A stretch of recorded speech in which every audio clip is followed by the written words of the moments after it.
Jade Chamber.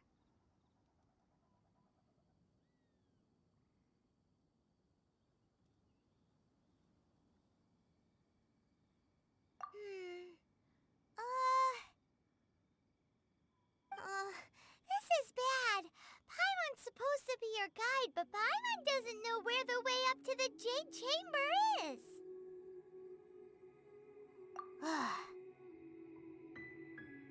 Well, since we want to go to the Jade Chamber, heading to its location on the map is the sensible thing to do. Let's look around. There has to be a way up there nearby.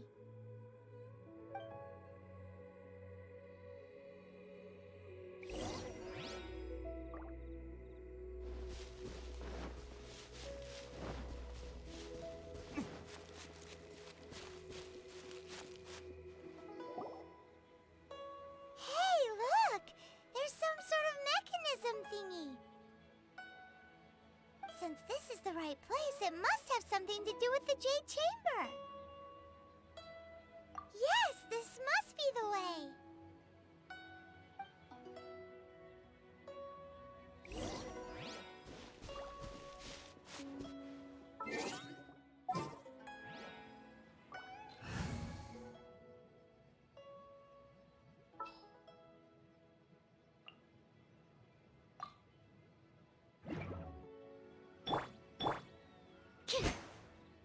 Absorption test.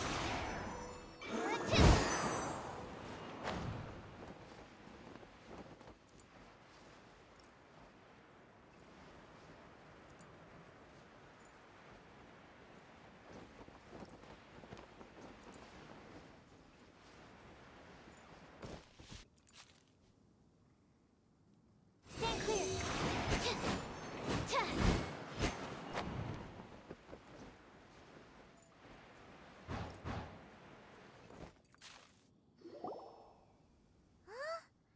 Takes us up to here. Aw, if that wind current was stronger, we'd be able to reach the top in one go. Huh? Why? Or... Oh, Paimon gets it. If it was a secret, Ganyu wouldn't have let us try to find it ourselves, right? Alright, let's follow your plan. Then we can... Oh, hang on a moment. Look down there. Looks like we've gotten close to the Guizhong Ballista. Paimon has a new idea. Why don't we shoot you up to the Jade Chamber using the ballista? Oh, right. This method does seem a bit unsafe.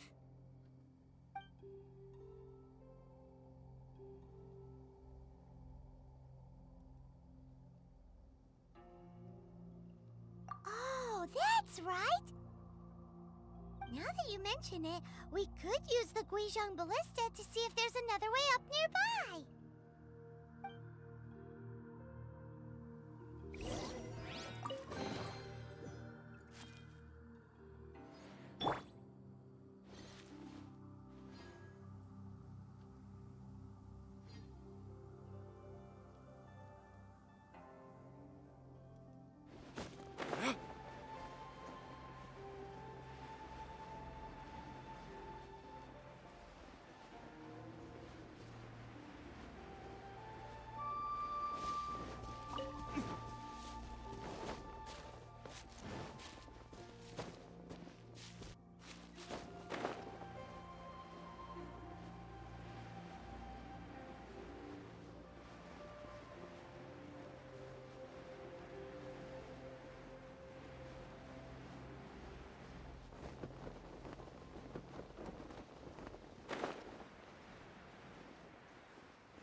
Halt!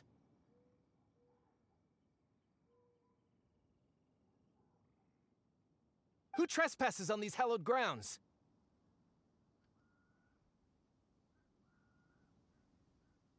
Exactly. What are you talking about?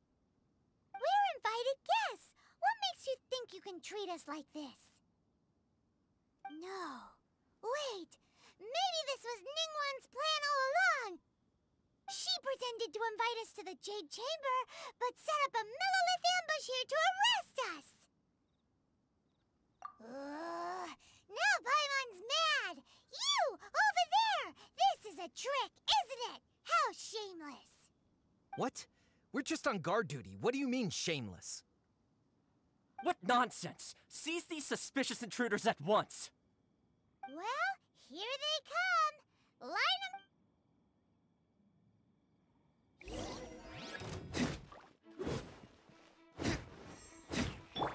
Shadow Raven, let night fall!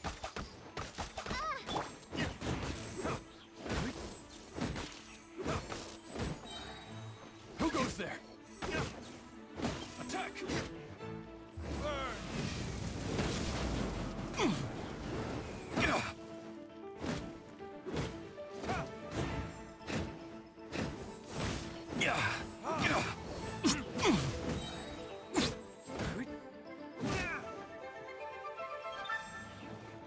Take the target alive!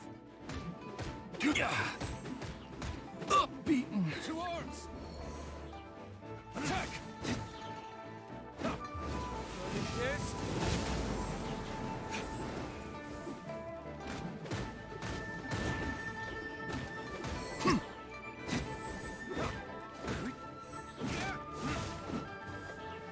Take the target alive!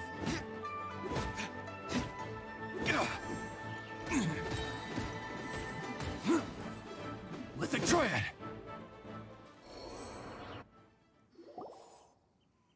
Stop! What's all this about? Lady Keqing, these two strange people suddenly appeared.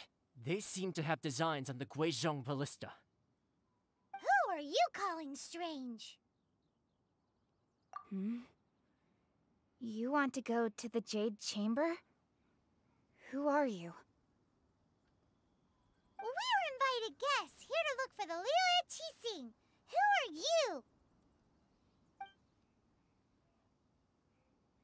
Well, as it happens, I am one of the Liyue Qixing.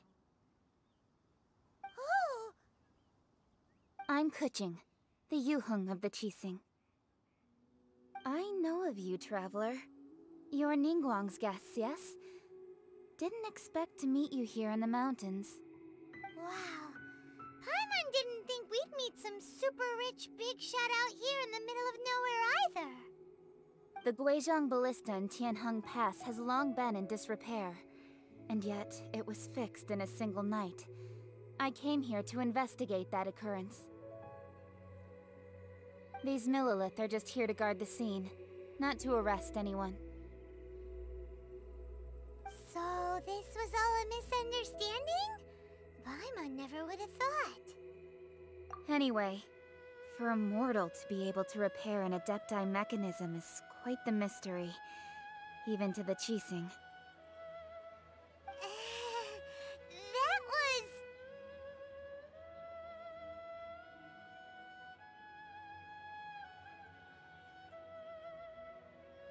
Eh? Oh, right. So, Lady Yuheng, might you have any idea why Lady Tianquan invited us to go to the Jade Chamber? Just call me Keqing. I'd say that Ningguang's purpose is to request that the savior of Mondstadt take a more neutral stance. Or at least, to not wholly side with the Adepti. We're not taking sides. We spoke with the Adepti. They want to protect Liyue as well. When you say protect, you're referring to their sanctimonious arrogance, aren't you? Huh? You are mortals, and thus under their protection. There was no way they would have regarded you as someone with the ability to assassinate a god. Naturally, they would also regard Ningguang's locking down the area, questioning the citizenry, and pursuit of the assassin to be pointless work. Perhaps they even wonder if there might be a cover-up. I'll say it like it is. They're underestimating us. Well, you've got a point there. Still, this is the first time Paimon's seen a person from Liyue who doesn't respect the gods or the Adepti.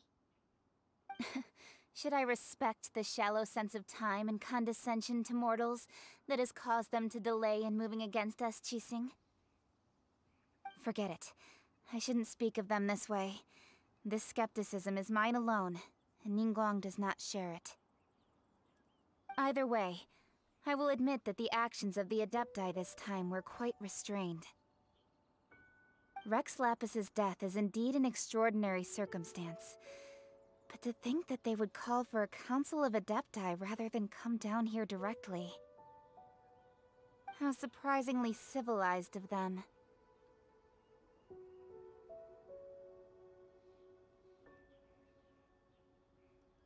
Well, for Ningguang, she would talk anything and everything out if she could. But I doubt we can do that here. The time of the Adepti has long passed. If even the Liyue Qixing don't want to face that truth, then what future is there for Liyue? Another super bold statement. I'll stop here. Honestly, I hadn't intended to say so much. But you're a good listener, Traveler. You should both be off to the Jade Chamber. Don't be late now. Ningguang's schedule is packed to the gills all the way till next year. The cream of Liyue's mercantile crop all see ascending to the Jade Chamber as the greatest honor. Each brings rich gifts as they visit, all to curry a little favor with Ningguang. Favor? But... Wait, that's right! Greeting gifts are a staple of Liyue's culture. We need to get one. Not to curry favor or anything, just to respect Liyue's culture. Alright. You can decide on your greeting gift yourselves. Let me tell you how to get to the Jade Chamber first. You didn't actually have to come to Mount Tianheng. Go back to Liyue Harbor. Find a guide at the Yuehai Pavilion, and... Well then. May we meet again, Traveler. Well, that Yuheng may not respect the gods, but Paimon thinks she's a pretty cool person.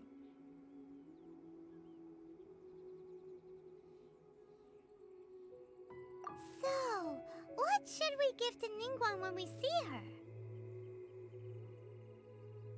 Oh, right! Paimon dreamed of an amazing snack last night! Sugar-frosted slime! Paimon has a feeling that it would be perfect for a super rich person like Ningguang. Why don't we go with that for a gift? Nope!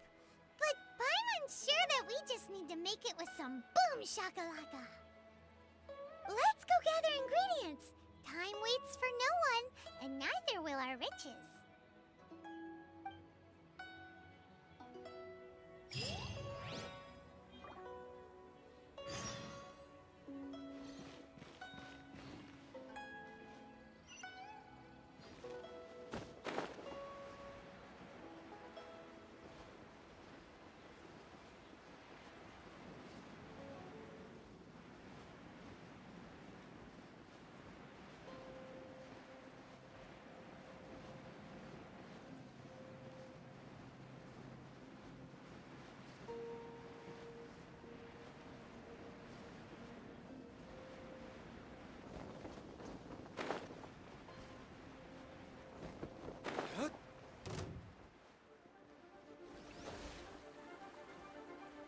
Ooh, look at that slime! It looks crystal clear! And very delicious. That's the one!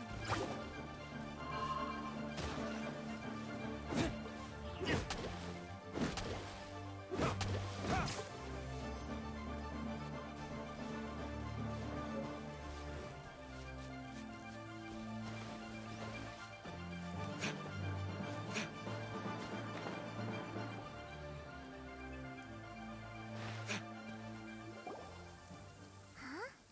Is it just Paimon? Or is there a sweet fragrance in the air? Huh? Did you hear that?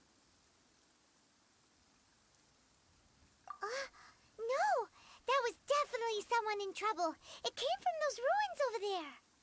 Uh-oh. It looks like the treasure hoarders have locked someone inside.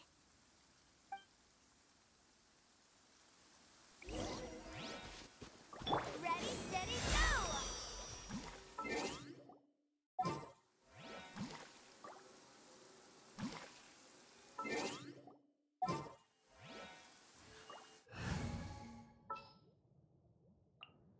Let's go.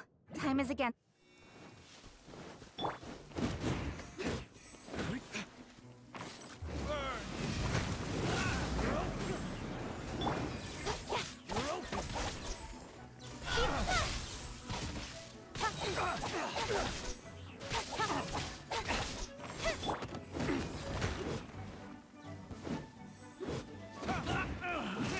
Finally done.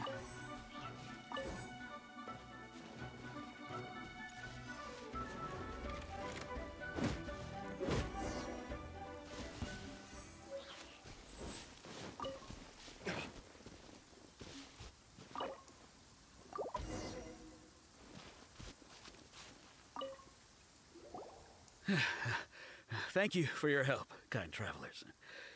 If you hadn't come to my aid, I surely would have rotted in this cell. Those treasure hoarders, when their mood was good, they'd rearrange those pots of sweet flowers. When they were in a bad mood, they'd rearrange my face. Aw, it was nothing. No need to thank us all at once or anything. I understand. Don't worry, I will compensate you both. Don't say that. I only escaped this predicament because of you. I'm Meng Dan, a supplier for Mingxing Jewelry in Liyue Harbor. I often walk around these mountains in search of antiques. I never expected that those treasure hoarders would have their eyes on the same ruins that I had. Before I knew it, they'd caught and imprisoned me. Is there anything that you lack? Antiques, treasure, various knickknacks, you name it. Well, as long as you want what I have to offer, of course. Wait a moment. Actually, we are looking for something. Oh? And what might that be? Do you have a box that can store presents? We'd like a pretty one. The kind that you can use to store snacks. Of course we do. How can one sell antiques without gift boxes? At Mingxing Jewelry, we have the best gift wrapping service in the 7 nations. Now just give me a moment and I'll let the boss know. You can go see her whenever you require that box. Great! Paimon Sugar Frosted Slime now comes in a beautiful package.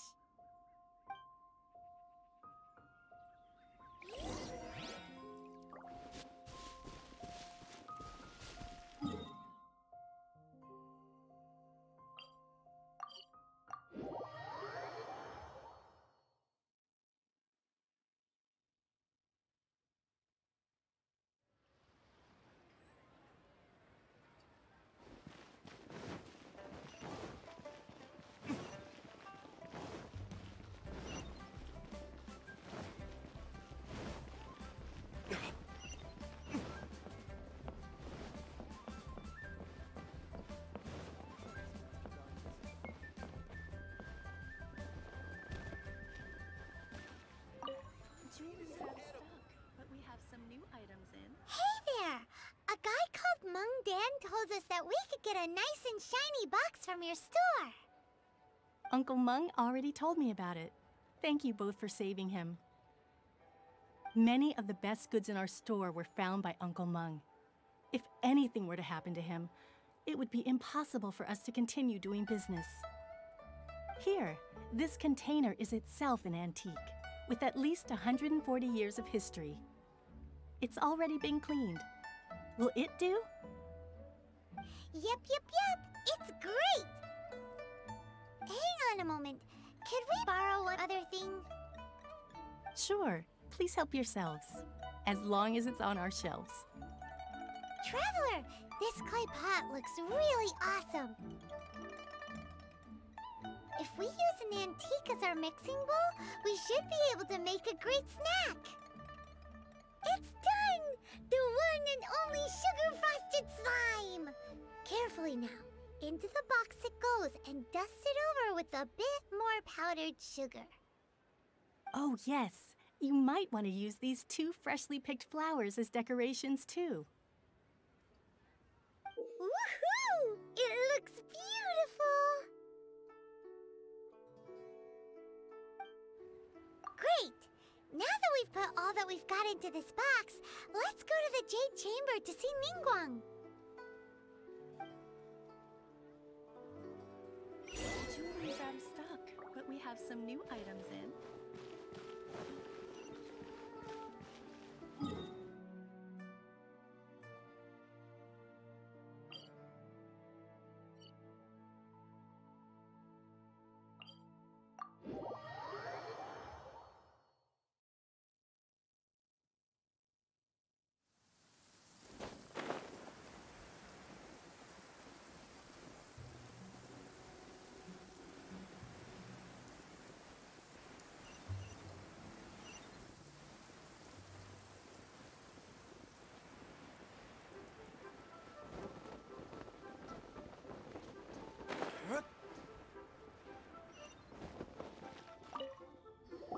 According to Keqing, this is what we should say.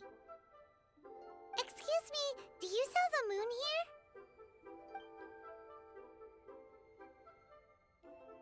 Yes.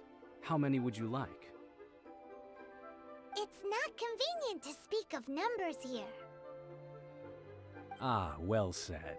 Please, use this to ascend to the chamber. Yes, speaking of which, are you two the guests that Lady Ningguang has arranged to meet with today? Yep. And yet the code they used was not the one for guests, but for the Yuheng. What's going on here?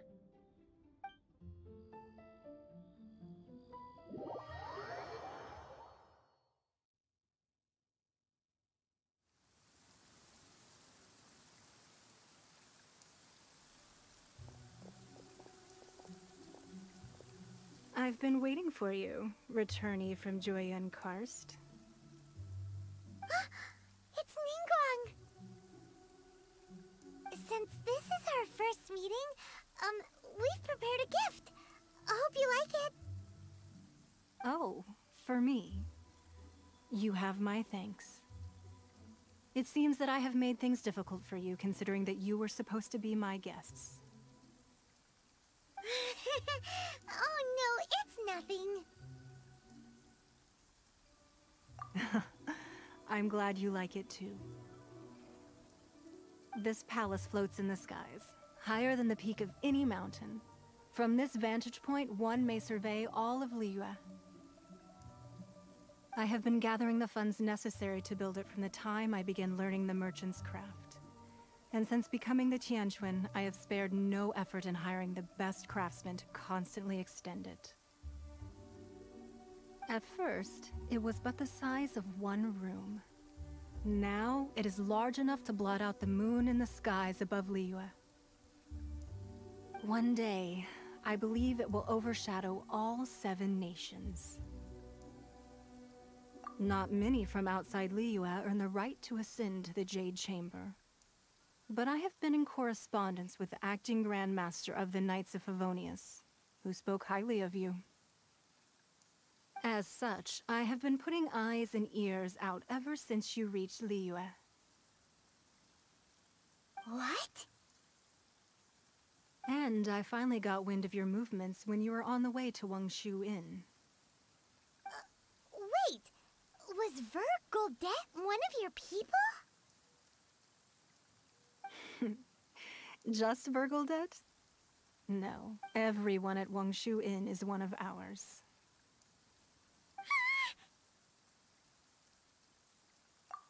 At the Guizhong Ballista, yes? You weren't peeking on us from the skies the whole time, were you? I fear that peeking would have been a little difficult from this altitude. Our eyes and ears are more than sufficient. You two are very interesting people, after all. It would be natural to take an interest. Well, I wouldn't expect you to trust us, considering that you have had far more interactions with the Adepti. The reason I invited you here was to clear up some misunderstandings.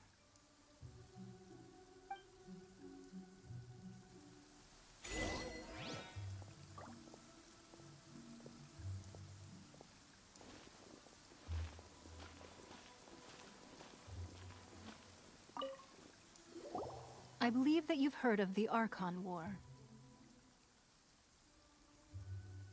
Many gods used to walk this earth, and many long wars were fought between them that did not abate until 2,000 years ago. Much blood was shed, and many lives were lost. In the end, only 7 victors remained standing in Teyvat.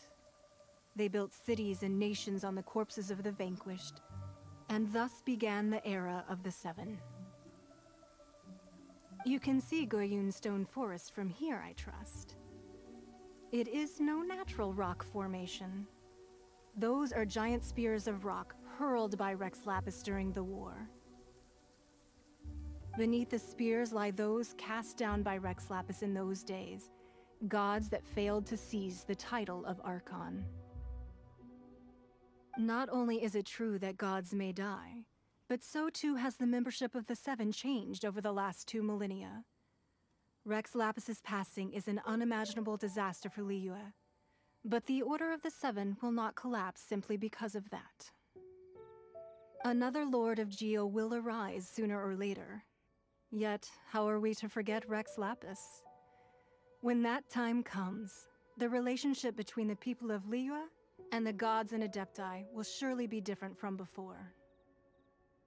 Even in a new era, the Liyue Qixing remain Rex Lapis's former subjects. Do you really think us capable of having played a part in his demise? Of lacking the foresight to see the certain repercussions?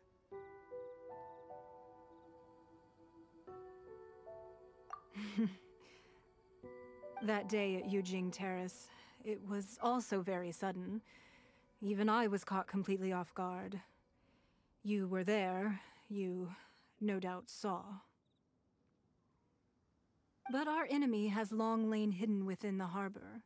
If we do not act against them now, they will surely gain the upper hand.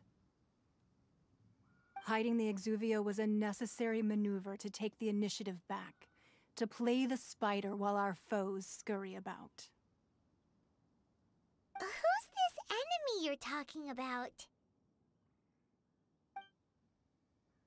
What do you think, Traveler? Huh? What are you two talking about? Well answered.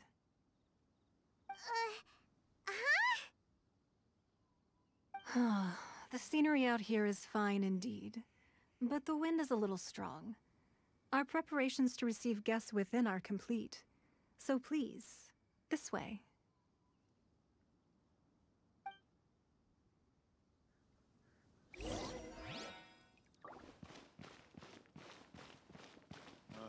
I need a more physically demanding job.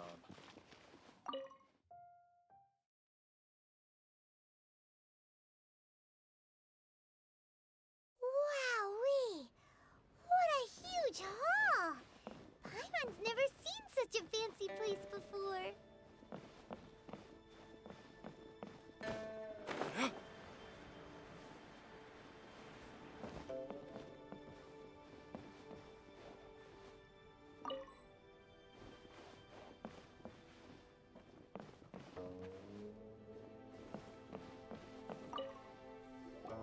Be at ease, you two.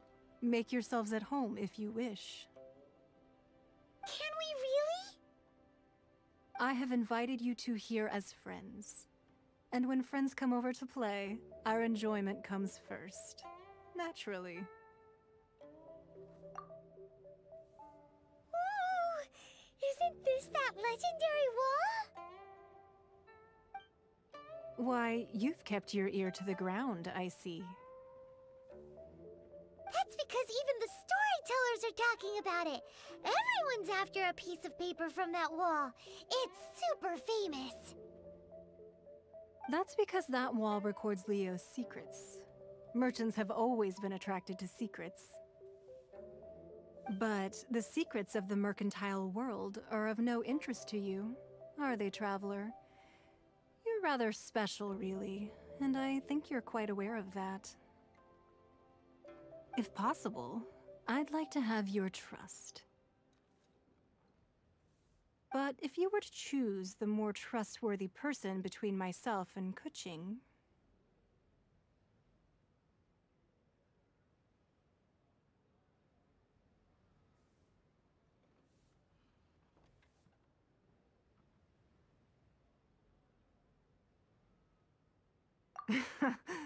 You'd pick Keqing? Nah, I had a feeling. I originally thought her a bit too hard-headed.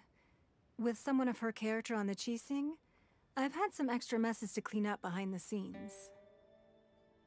But after she said those words, the time of the Adepti has long passed. If even the Liyue Qixing don't want to face that truth, then what future is there for Liyue? Well, I must say that quite a few of my doubts have been dispelled. I won't deny that Rex Lapis's passing seems advantageous to us. But, for Liyue's sake, we cannot allow ourselves to be shackled by rumors of our usurpation of power. Indeed. It seems that you understood what I meant to say from the very beginning.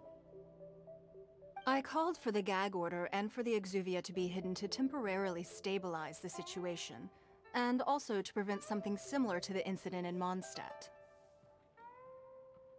With Rex Lapis's death, the Fatui have busied themselves with many clandestine actions beyond their diplomatic remit.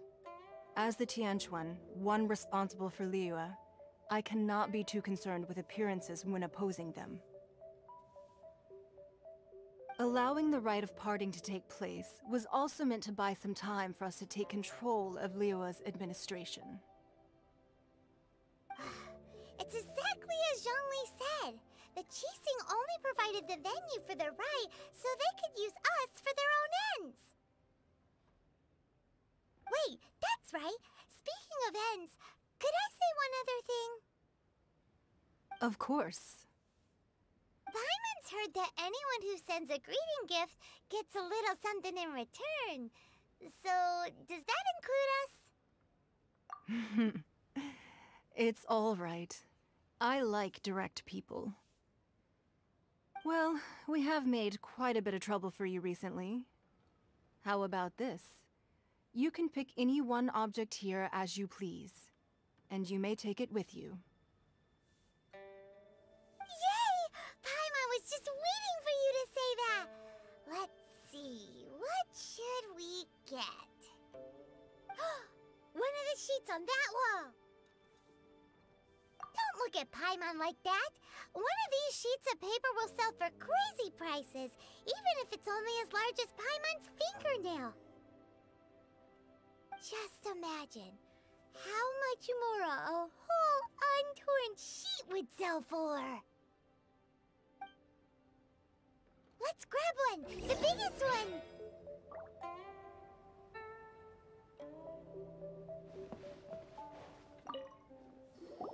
Huh?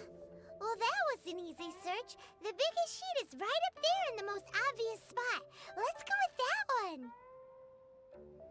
La la la la la. Let's see what's written on it. Huh?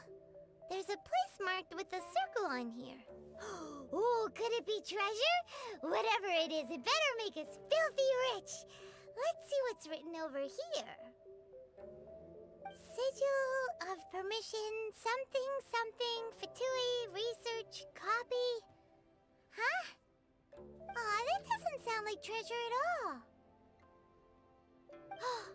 This piece of paper shows that a Qixing spy discovered traces of classified Fatui research on the Sigil of Permission. Oh, Ningguang did say that the Fatui have been up to all kinds of mischief in the shadows of Liyue. Spreading rumors, wanting to get their hands on the Archon's body and whatnot. But research on the Sigil of Permission? Paimon wonders what they're up to.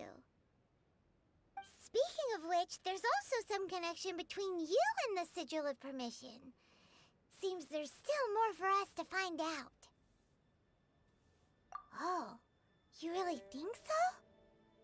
Well, should we not go then? Oh, so you're saying that it's precisely because we can't completely trust Ningguang that we should confirm the truth of what she says for ourselves. That's way out of Paimon's league. Paimon thinks she's been nothing but good to us. Anyway, we'll see if you're onto something. Before we look for Zhongli at Dihua Marsh, let's go to the place marked out on these papers and see if the Fatui really are up to no good there.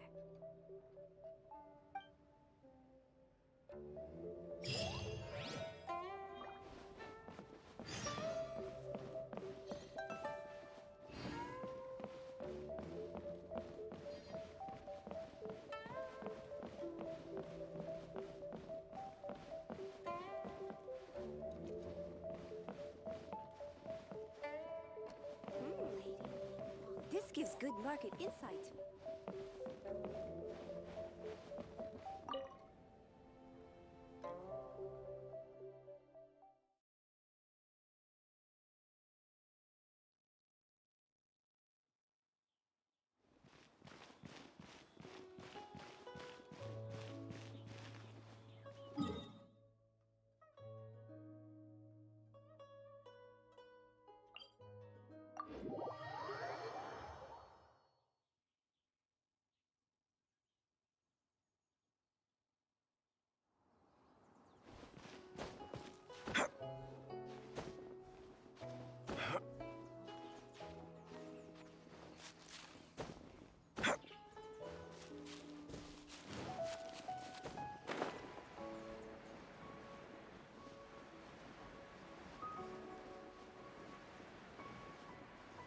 There really were Fatui at the location written down on this piece of paper. And, they look really mad at us, too.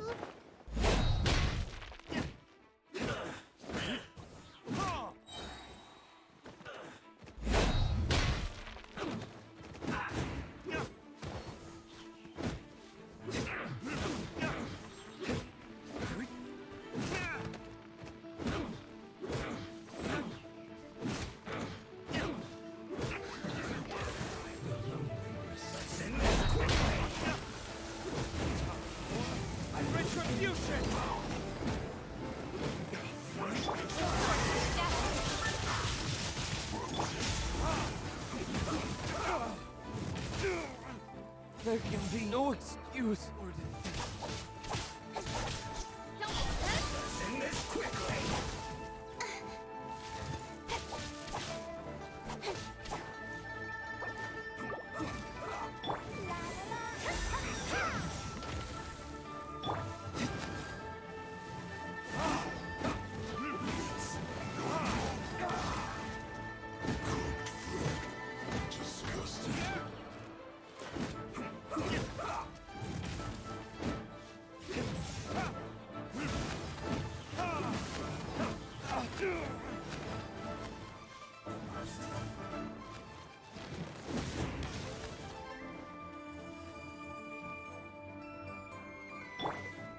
By royal decree.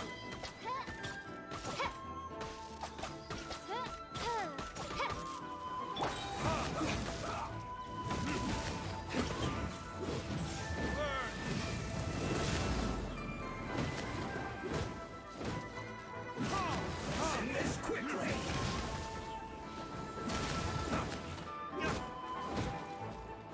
Cut to the chase. This isn't good.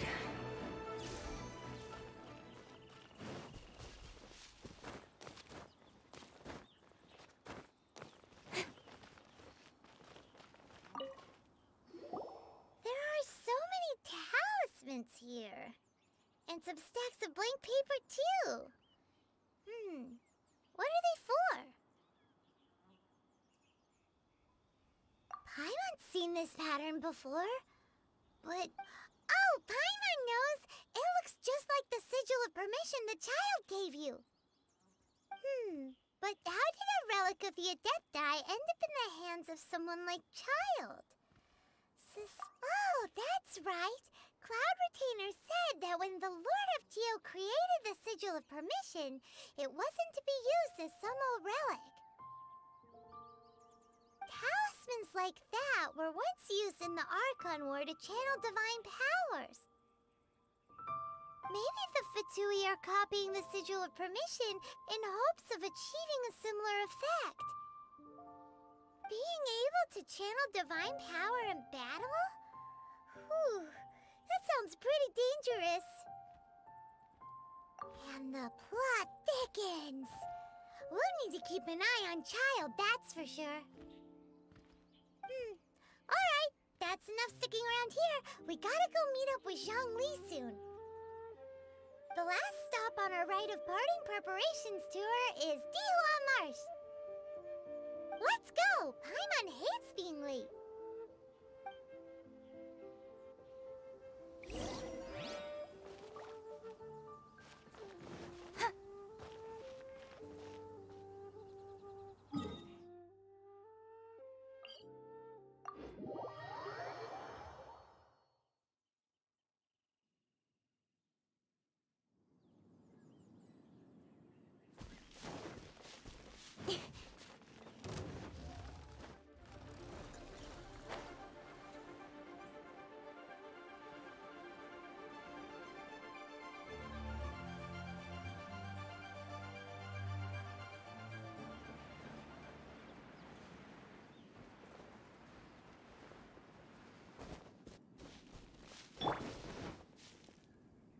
Right on time. I myself only arrived moments ago. Did you enjoy your visit to the Jade Chamber? It was so big and pretty and expensive. Paimon's never seen such a fancy schmancy place before. Indeed. It's second to none in all of Liyue. Then you met with Ningguang, I trust? What did you talk about with her? She's super rich and so generous. Paimon thinks she's very friendly. Yeah, his take on Ningguang is quite different from Paimon's. He thinks that even the tactless Yuheng is more trustworthy than her. Oh, so you also met with Keqing then? What did she have to say? She said the time of the Adepti has long passed. If even the Liyue Qixing don't want to face that truth, then what future is there for Liyue? No respect for the divine. Indeed, contrary to the ever-bold Keqing, Ningguang is more of a businesswoman at heart, though they are both members of the Qixing. Although she's friendly, there's no way of clearly discerning her true intentions. Yes, she has only relied on herself to rise to her current position. No ordinary person could ever achieve that. It's said that she's the one behind the constant expansion of the Jade Chamber. It's the second most important thing to her. Even if she ever gave up the position of Tianquan, she would never give up the Jade Chamber. The Jade Chamber is only second. What's the most important thing to her then? Why, Mora, of course. All Ningguang talked about was the Fatui this and the Fatui that. She said that after Rex Lapis was murdered, the Fatui have constantly been trying to sink their fingers into Liyue, and that they aren't to be trusted. That is how the Fatui have always been. It doesn't surprise me in the least. No matter what they may be planning, you must be careful when dealing with the Fatui. Always be on your guard. So, is there anything we need to get for the rite of parting in Dihua Marsh? Yes, as a matter of fact, there is. Today, we'll be gathering wild glaze lilies. Glaze lilies? But But why did we come all the way out here? Doesn't the garden in Yujing Terrace have some? Even Qingse Village has glaze lilies. Oh, right! Paimon remembers that Madame Ping is always tending to flowers. Maybe we could ask her. No. Those lilies have all been gardened by people. They won't do it all. Dihua Marsh used to be full of glaze lilies. It is a sort of joyful flower that listens to human song. Before the Archon War, Dihua Marsh was all dry land and fertile soil. But the war caused landslides, and the land was flooded, turning it into the marsh you see now. Nearly all the glaze lilies were wiped out. Of course, there are some kinds of flowers that have been preserved and gardened by people in the city. But very few people know that glaze lilies may still be found in the wild. Wild glaze lilies have the strongest fragrance. If we want to follow the true tradition of the rite of parting, we must grind up the wild lilies and place the powder in a censer of everlasting incense. But I'll need your assistance in gathering these flowers. No, I need you to sing to them. Singing to the flowers will make them more fragrant. So how good is your singing? Really? Why doesn't Paimon believe you? We'll only know once he starts singing.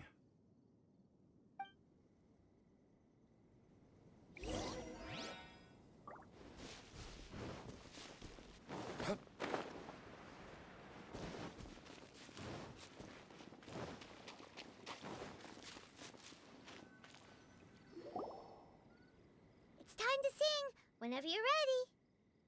Da da da da da da da da da da. What happened? These flowers are jumping. They look really angry. Is it because you sang a song for Mondstadt that they don't understand here in Liyue?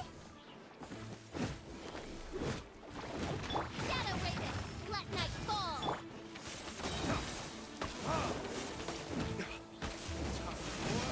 Retribution! Ready, steady, go!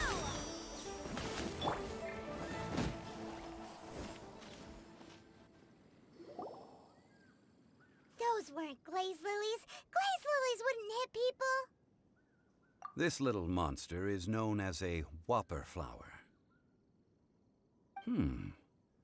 Strange. These petals look interesting. The glaze lilies used as a disguise were buried with the whopper flower for too long. The result seems to have surprisingly potent medicinal value. Let's collect what we can of these petals. Well, that's nice and all, but will those petals be useful for the rite of parting? Unfortunately, no. That's so lame. Excuse me. Are you searching for glaze lilies? Oh, hey! It's... What's-her-face? Paimon can't remember. Hello, traveler. I'm surprised you still remember my name. Ah! That reminds me. How was your visit to the Jade Chamber? Well, it sure would have been better if you told us how to get up there. Didn't I tell you the way? Surely I did. Nope. We found the way on our own. Oh, I see. Uh-oh. I guess I really did forget to tell them. Huh. Something seems a little off about Ganyu. She's acting different from the first time we met. Where's her serious attitude now? Ah, well, I met you at that time as an emissary of the Tianquan. But now, I am simply out on a stroll to see the flowers. You came all the way out here to see the flowers? Why not just enjoy the gardens of the city?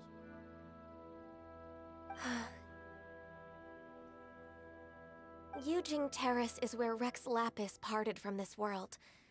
If I strolled through those lonely gardens now, I wouldn't be able to bear it.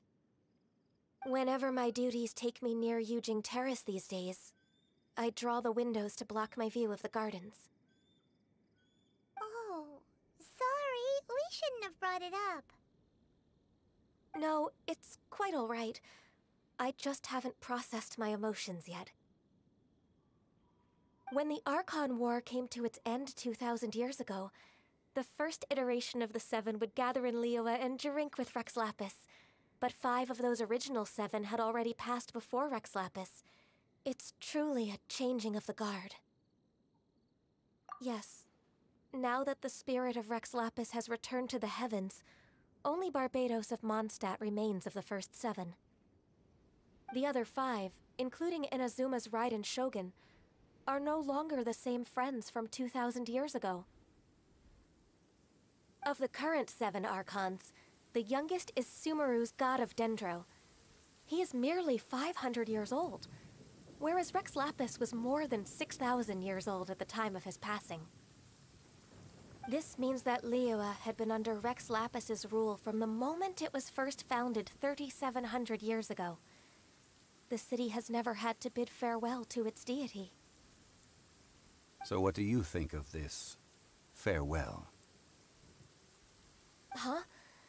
This is a little sudden.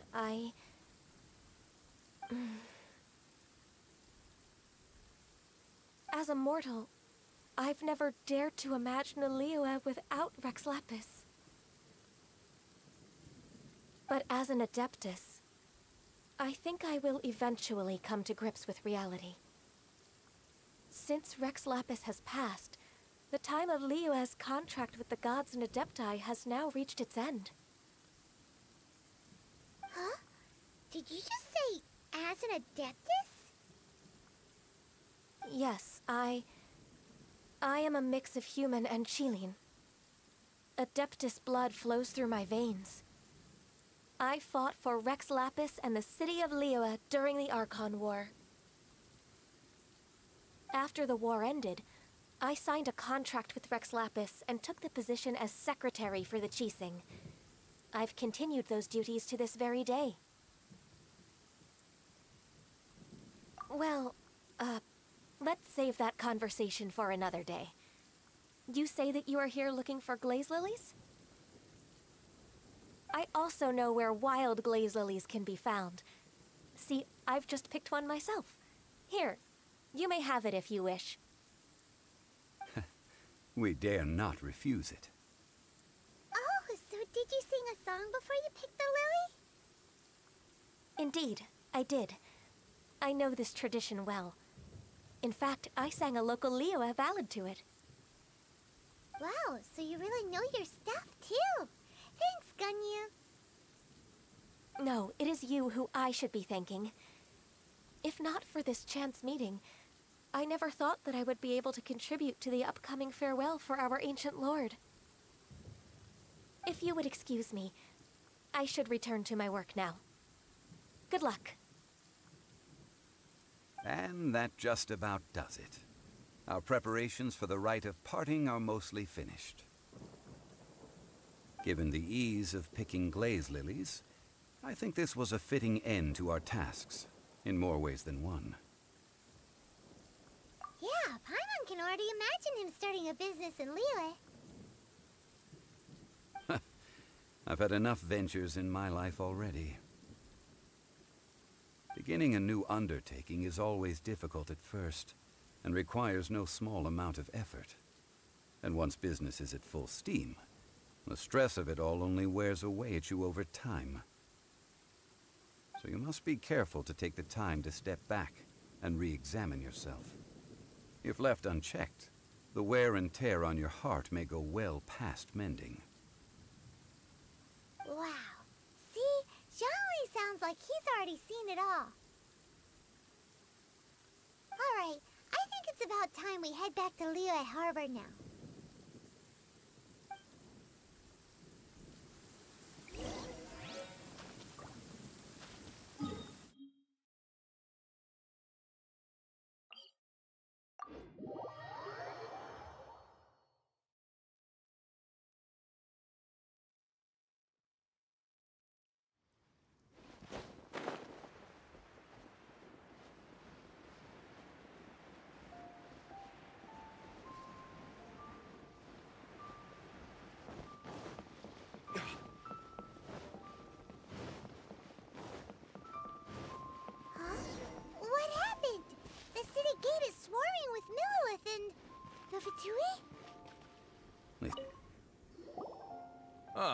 You're the consultant to Wangsheng Funeral Parlor.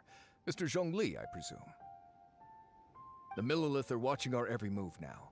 These are desperate times. We mustn't act rashly. Desperate times?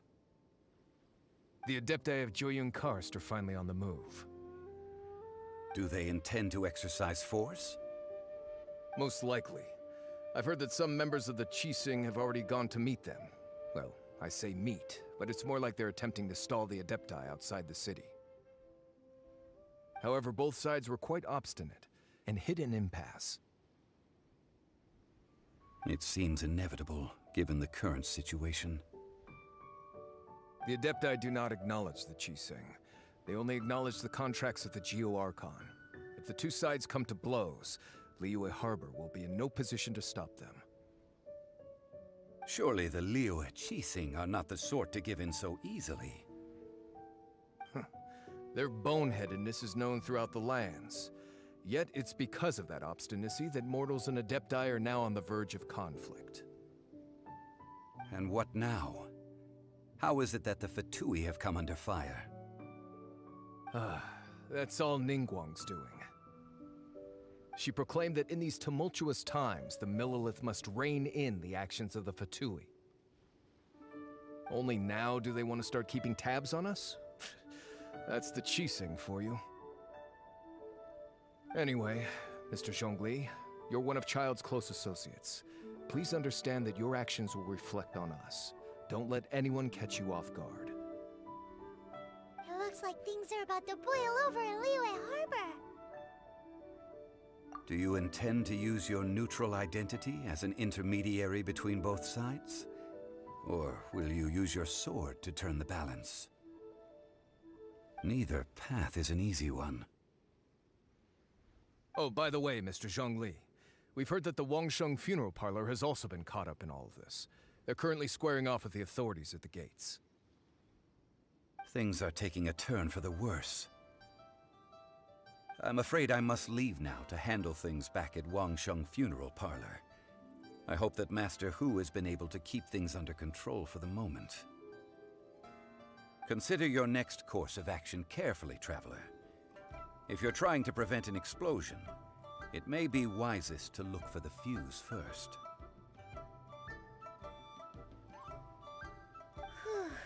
Having connections with the Fatui seems to be quite the double-edged sword. So what does Zhongli mean by looking for the fuse? Oh, Paimon gets it! If there's anyone that wants to see the whole city turned upside down, it's definitely him. He must be waiting for the moment when no one is watching to do something really bad.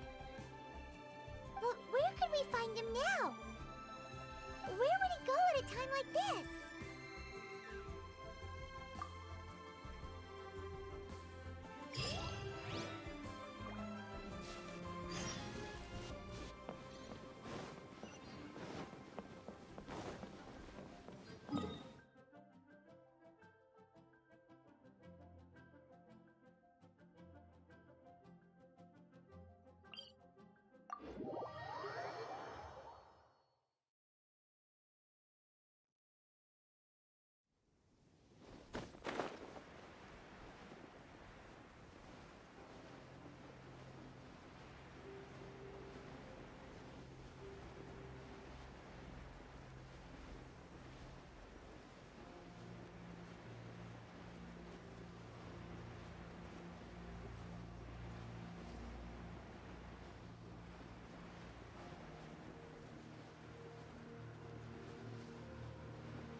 looked impressive enough from the outside, but who would have guessed that it was even fancier on the inside?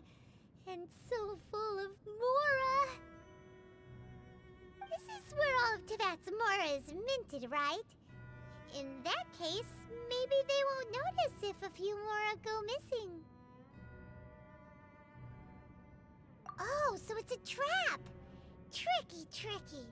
Good thing Paimon's got you here. But even if we can't take any, we can still have a closer look, right? Or better yet, take a nap on top of a mountain of Mora. It's like a dream come true. Oh, right. Back to business. It's quiet. Too quiet. Surely someone's gotta be guarding something as important as the Exuvia. Huh? Look! What happened here? Uh-oh. Paimon smells trouble. Quick! We have to go make sure that the Exuvia is all right.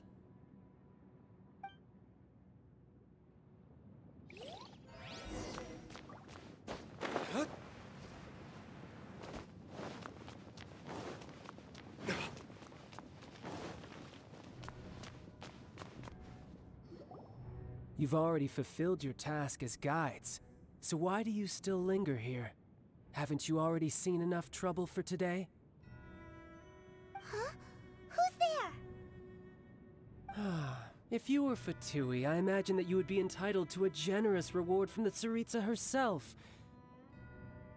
But now, you're nothing but dross, and you're in my way.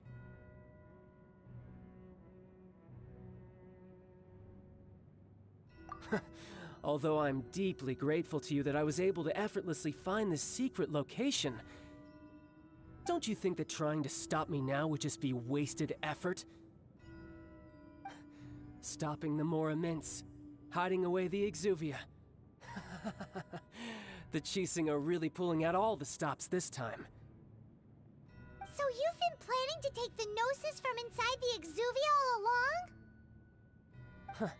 As one of the 11 Fatui Harbingers, it's my duty to see the will of the Tsaritsa fulfilled. She will get that which she desires. I'm not asking for your blessing, and there's nothing you can do to stop me anyway.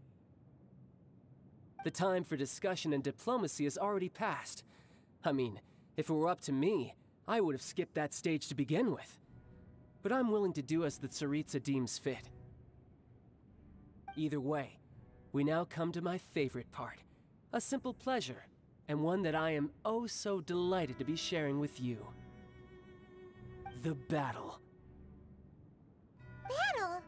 So you're the type that goes looking for trouble, huh? You could say that. When Signora offended the deities outside the cathedral in Mondstadt, she swiftly left the scene once her mission was accomplished. Instead of confronting you directly, she chose to rely on the snow and ice to make her escape. She wouldn't want the knights to come running towards the sound of battle now, would she?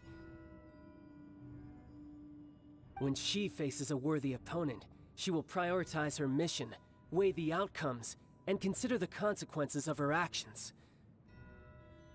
But as for me, the greatest pleasure of being a Harbinger lies in crossing blades with strong opponents.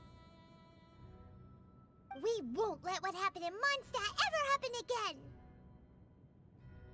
again! Oh, so you intend to fight me? Good. I won't kill you, Traveler. I'll just play along, to feel the thrill of battle. Besides, you could never defeat me, not even in your wildest dreams. But hey, try to relish the fight anyway, because if you ask me, without that, what else is there?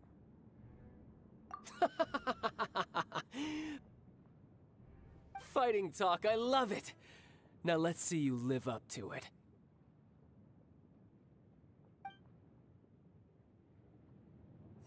This chance is hard to come by, so show me all you've got. So very few ever get the chance to square off with the Fatui Harbinger. So come now, amuse me, and don't you dare disappoint. Poor timing. Try this.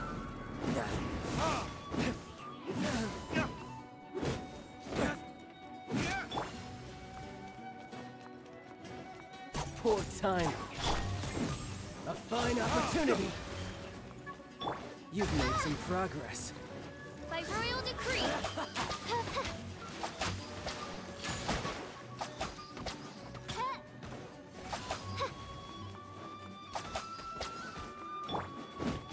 Not bad, not bad. Guess I should take you more seriously. Haha, good. No wonder Signora was so wary of you. Well, that just means I can go all out. Brace yourself. This is about to get tough.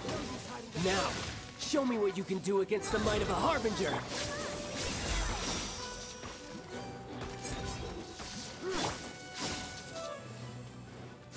Got you.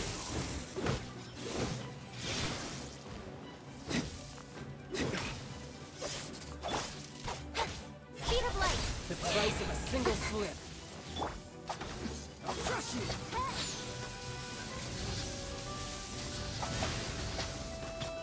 By royal decree. Right.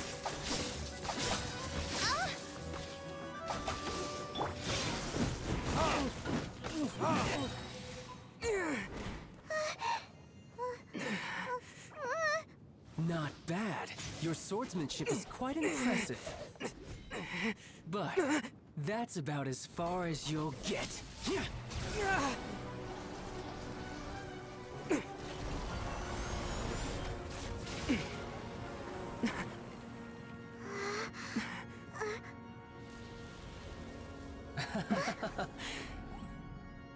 Didn't think you had that card hidden up your sleeve. You were just playing us to get close to the Exuvia! Oh, quiet down. Stop acting like some wide-eyed recruit. You've seen this world. You of all people should know. This should have been expected! Well then, I'll be taking Morax's Gnosis now! Huh? I see.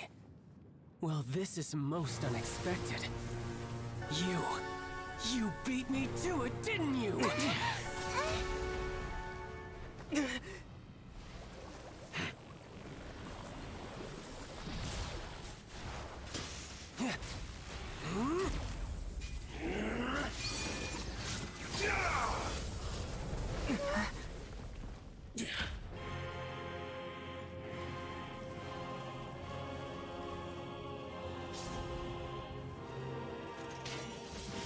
Not bad.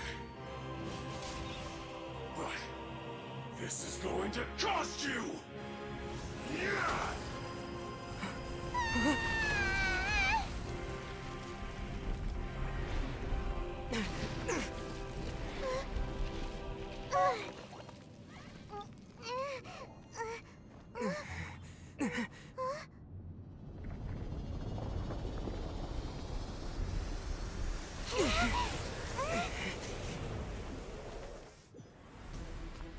You got to the Gnosis ahead of me, didn't you?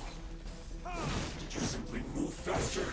Or did you leak the information regarding the Golden House to me on purpose? No matter. Hand the Gnosis over, now! Don't make me take it from you!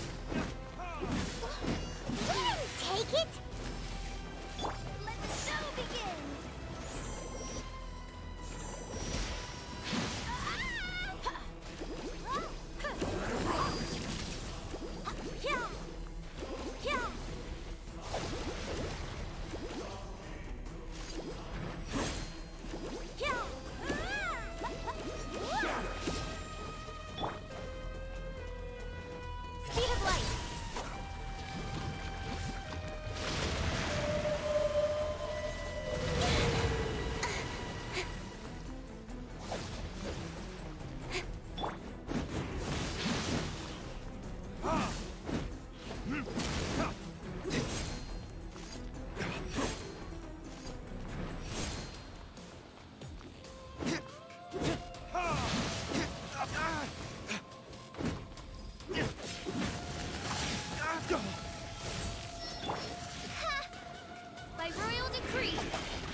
did I go wrong?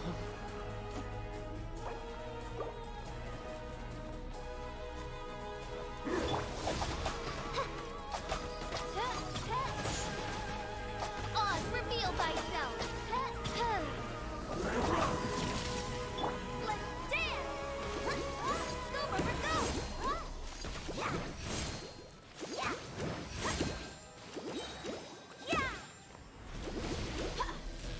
Come on, we can do it!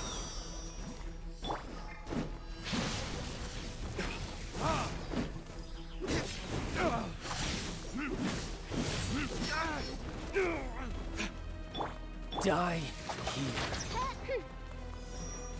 By royal decree.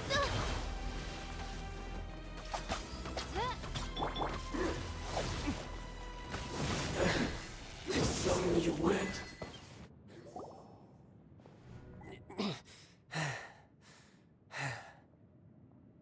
Look! Child's back to normal again! Well then, time to cool off. It seems the burden of the foul legacy transformation was too great for my body. I lacked the opportunity to think this through. And now that I consider the matter more carefully, you never had any chance of beating me to the Gnosis. You had no connection to the Gnosis, no matter where it had been taken. That's what we've been trying to tell you! We didn't take it! Your show of ability today far surpasses that of Signora's initial assessment of you in Mondstadt. Tell me, how could that be?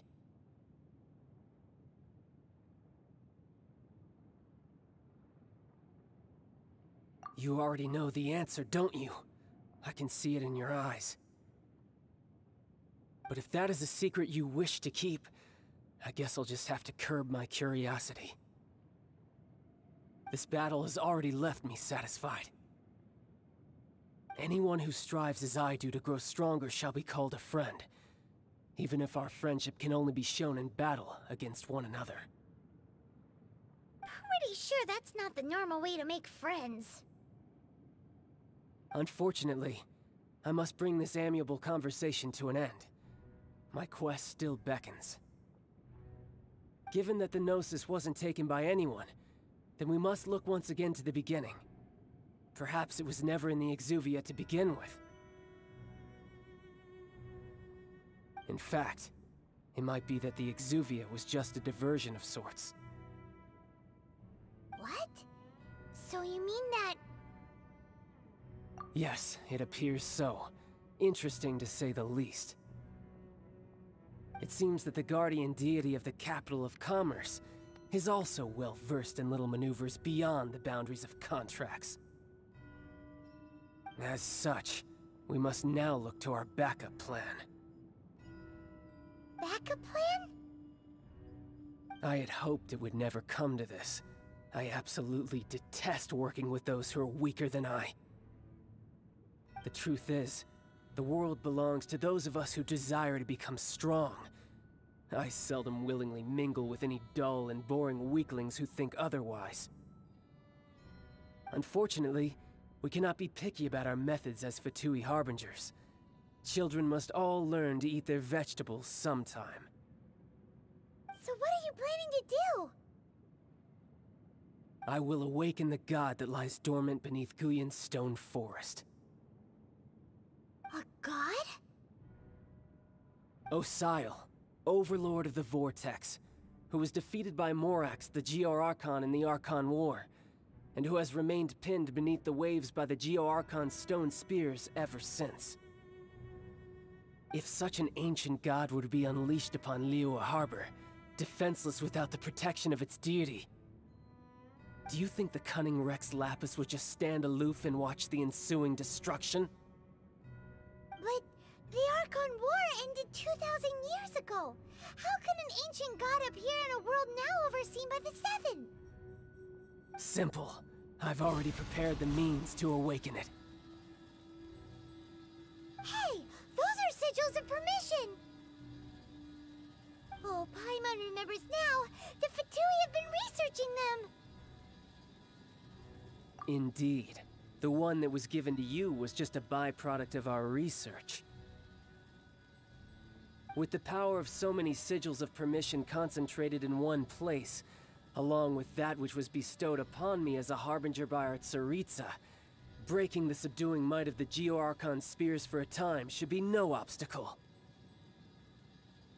Using the powers of ancient gods in such a situation fails to interest me, and is largely against my principles.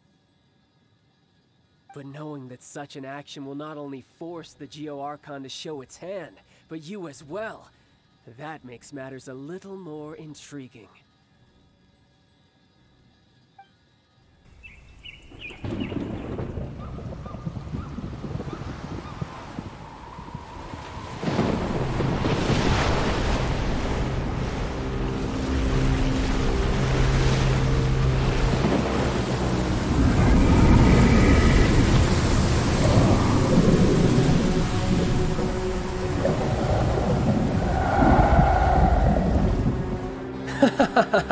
Let's see.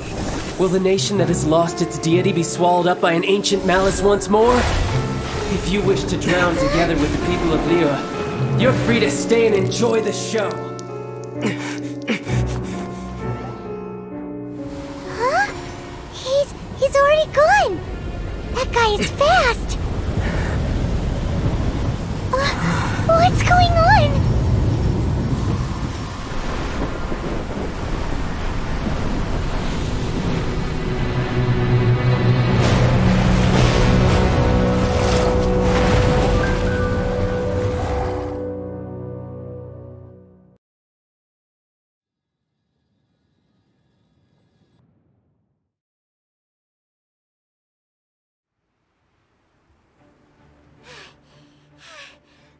Exhausted. If we hadn't happened to see the Jade Chamber flying over just as we came out of the Golden House, we really wouldn't have known which way to go. Did we make it in time? Is the Overlord of the Vortex still in the sea? It hasn't destroyed Liyue yet, has it? What are you doing here? Huh? Hold on. It's the Adepti! What are you doing on the Jade Chamber? Paimon thought you were arguing with the Qixing. Is the fighting over? Faced with a calamity of such magnitude, we have agreed to put our differences aside for now and unite against this common enemy.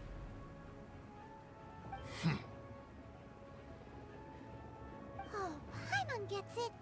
So how do you plan to defend Liyue? Just seeing this Overlord of the Vortex guy puts a pit in Paimon's tummy, even from all the way out here. It's not just you. We've got new Millelith recruits who can't even stand at attention without shaking. The force of an ancient god's presence seems to be too much for ordinary people to handle. Which is why we must stop that monster before it gets any closer to Liyue Harbor.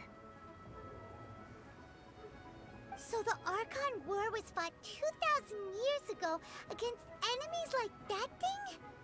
Now that's scary.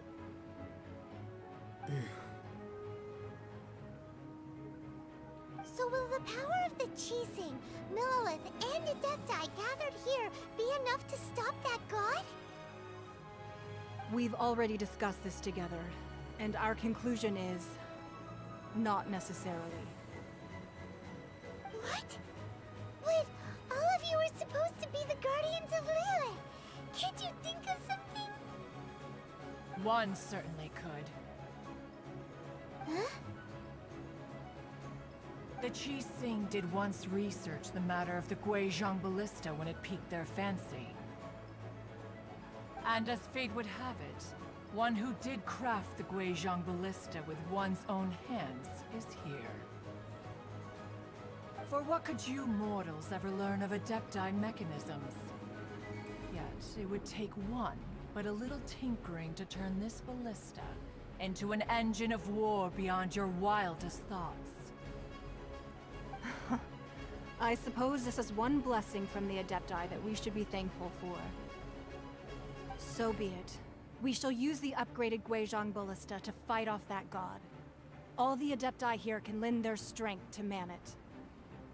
We haven't a moment to spare. Our battle begins now. Yep.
That is Osial's divine power.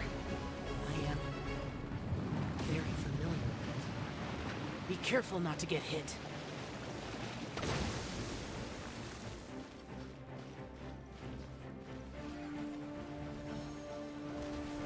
The Fatui! Their attacks are unrelenting! How daring. Snezhnai's diplomats will answer for this afterward. Every last one. It's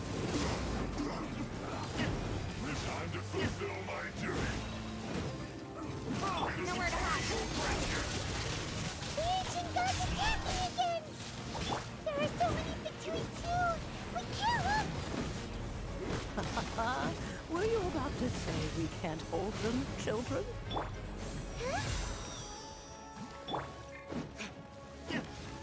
Don't lose heart. Here, take this. This is adeptal energy. That light from your body. It's like the time in Julian Cars. Wow, it's Madame Ping's shockwave. This granny's really strong. My flame!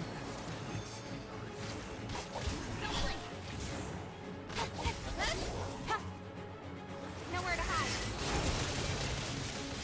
Don't blink. Finished.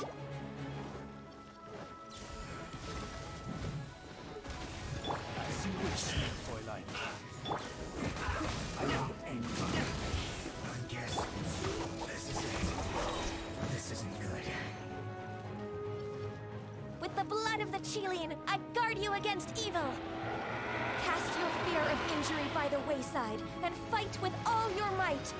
I too did this during the Archon War. So this is what Ganya's like in a fight. My name means swiftness. Take my power and run as I do. We're going too fast!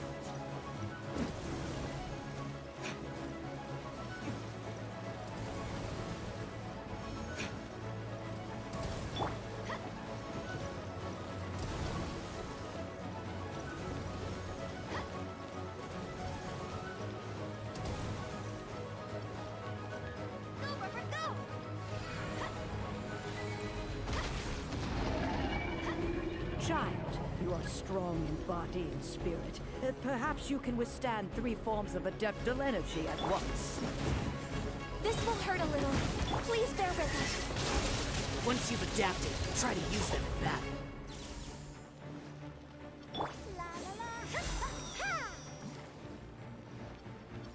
Midnight Phantasmagoria. Over here! Retribution!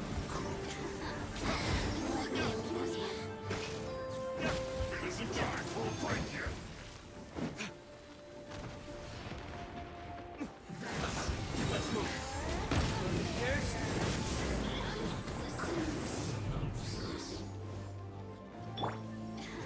Nowhere to hide.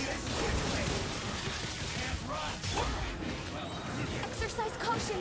I fear that the god's power has reached its peak. In other words, if we hold here, there's nothing worse to come, right? Yes, this is it.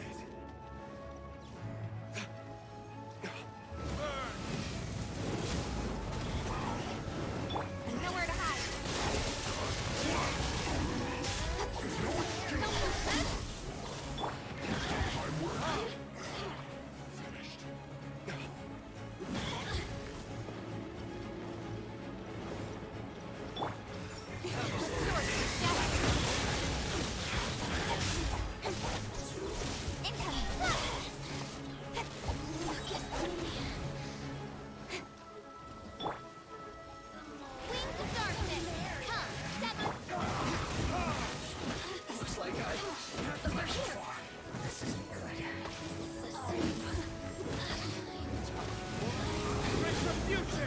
The Fatui's numbers are thinning! Fight on, comrades! Once we finish this lot off, the Adepti will be able to deal with the god in peace.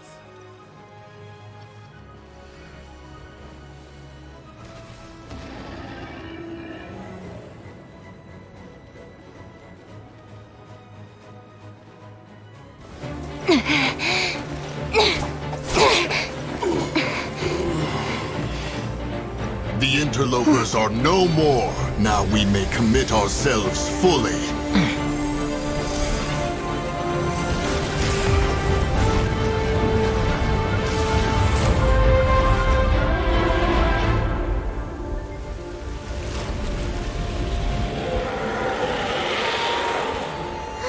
It's working! We just need to keep this up!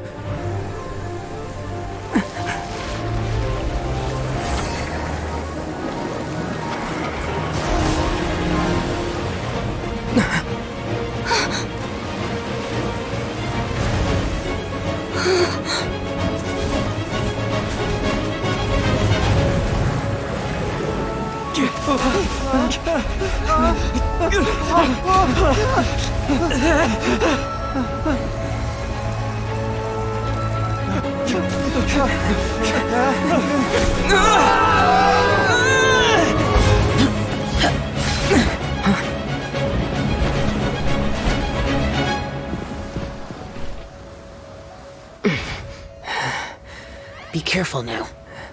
The Guizhong Ballista is destroyed. Without its covering fire, retaliation shall be difficult. But the Jade Chamber is our last line of defense. We can't give another inch, no matter what. I have another idea. What do you mean, Lady Ningguang? I'll sacrifice the Jade Chamber. What is the meaning of this? I understand. Traveler, lend me a hand. Farewell, old friend. Goodbye for now.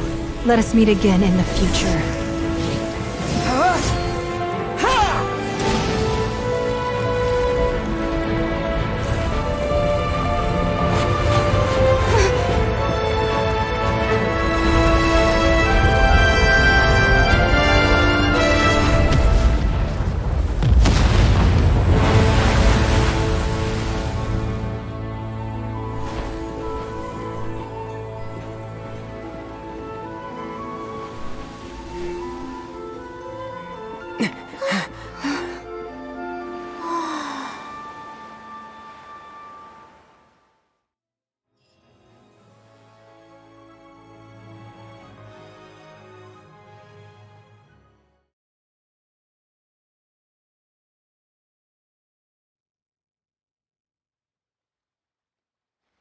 Is it finally over? The ominous aura of that monster has indeed begun to fade. The effects of the Sigil of Permission last but a short time. It will be some time before the Overlord of the Vortex can make any waves again. We are indebted to you for your assistance. If the Adepti hadn't happened to be here, the future of Liyue Harbor would surely have been in great jeopardy. Save your flattery. We didn't just happen to be here. Surely you won't pretend to have forgotten the reason for which we came. Come now. There's no need for such harsh words, Cloud Retainer. I've heard that when Ningguang began learning to do business, she had already started setting aside part of her then limited income in preparation for building the Jade Chamber. At first, it was only the size of a small room, but with continued expansion, it has become the palace that lies before you now. It is a testament to Ningguang's entire life, both as a businesswoman and as the backbone of the Liyue Qixing. Seeing the Jade Chamber destroyed in the defense of Liyue means much to her. To me, such cooperation and sacrifice deserves at least some recognition, don't you agree? Well, I was really hoping you would say that such sacrifice could at least be used as some leverage in our negotiations.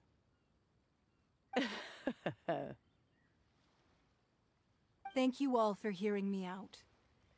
We know very well why the Adepti came here today. But please forgive us. We cannot yield to your wishes. Oh? 3,700 years. According to our records, the Adepti signed a contract with Rex Lapis to protect Liyue 3,700 years ago. Even to this very day, Liyue and its lands have stood the test of time, immovable as stone, just as it was thousands of years before.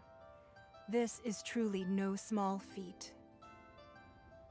But that does not mean that the Liyue of today is the same city as it was all those years ago. Do not merely cast your protective gaze upon the land. Instead, focus your sights on our city and each of the citizens that dwell within it. Are you questioning our means of protecting Liyue?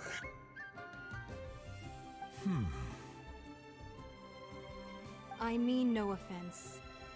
I simply hope that our Adepti forebears would see Liyue in a new light. Forebearers, you say?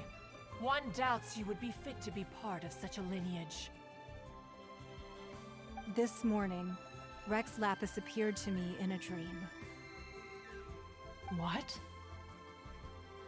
In the dream, I yearned to tell him that we Qixing, though mortal, are equally bound to the contract. Each passing generation of the Qixing leaves many things of value to be inherited by the next generation. I also thought to tell him how the past generations of Qixing had strove under his rule to survive in our mortal world, establishing a network of contracts which has since come to be known as trade. But I dared not speak. I could only gaze at him in silence until the moment I awoke. Oh, Ningguang. Yet another perspective. What are you trying to say, Outlander?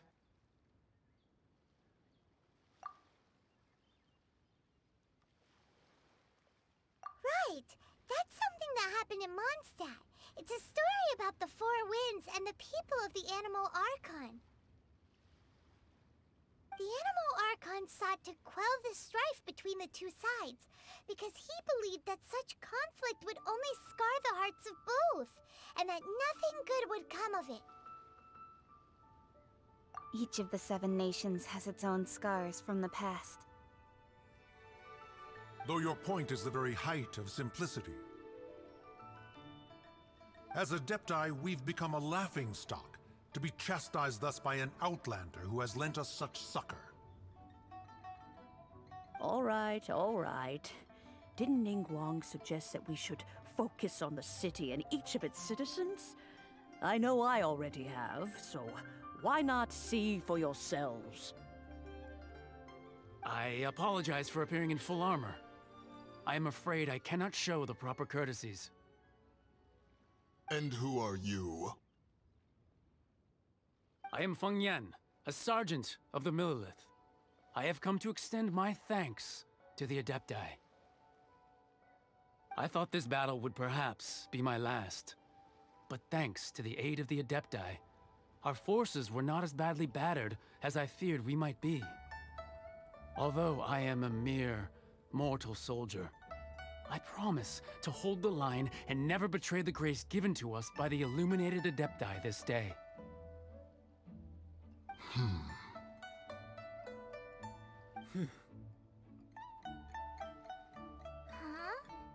Why does everyone look so down? Didn't we just beat that big monster? Weren't you frightened, dear? It was quite the predicament. I wasn't afraid. All the strong Millelith guards were there, and those powerful heroes with their visions were there. Everyone was there. When danger is near, everyone always protects me. And the rest of the time, they make fun toys and tasty snacks and loads of things that make the harbor so pretty. Thanks for protecting Liyue Harbor. Please come visit us for the next lantern rite. Unfortunately, we wouldn't be able to participate.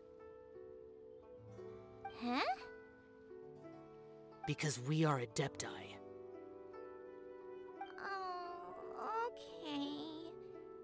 It must be hard being an Adeptus. Aww. You see, this is what Liyue is like today. The country of contracts is grateful to the Adepti for their protection, but it is no longer necessary for the city to rely on the Adepti's power to solve every little niggling matter. Although their blood is weak, there is still strength to be found in those we call mortals. The time of contracts between gods and Liyue has long since passed. Now is the time of contracts between Liyue and its people. Seeing the port around us now, it is hard not to feel a bit out of place. Wouldn't you say so, Cloud Retainer? Your line of inquiry is askew. One did not spearhead this expedition to Liyue Harbor. Seems like the Adepti have had a change of heart.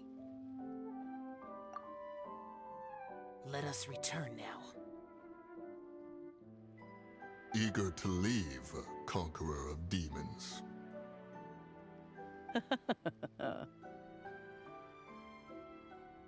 Yes, one understands what the Conqueror of Demons means.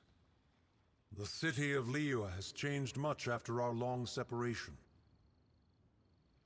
One fears that by the time one finally grasps the new contracts of Liyue, you humans would have once again changed the place beyond recognition. Fair enough. Away we shall, and return whence we came.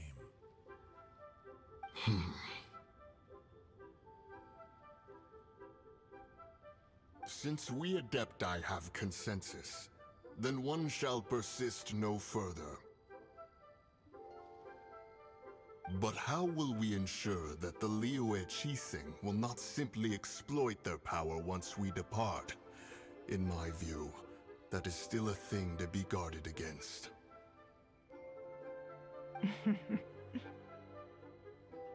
All right, Mooncarver, you needn't worry.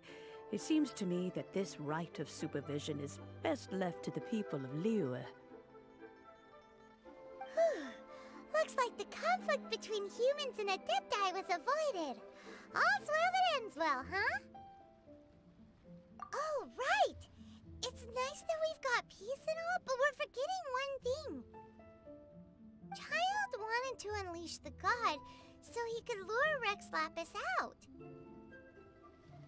But we were able to handle the Overlord of the Vortex on our own, so Rex Lapis never showed up. Oh, and speaking of that, don't we still need to get to the bottom of that Archon's death, too?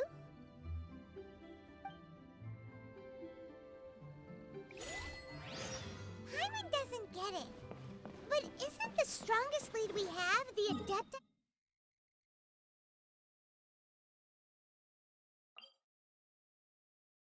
Wireless rite of parting that we're organizing? No idea where Zhongli's gone. Let's ask for him at Wangshen Funeral Parlor.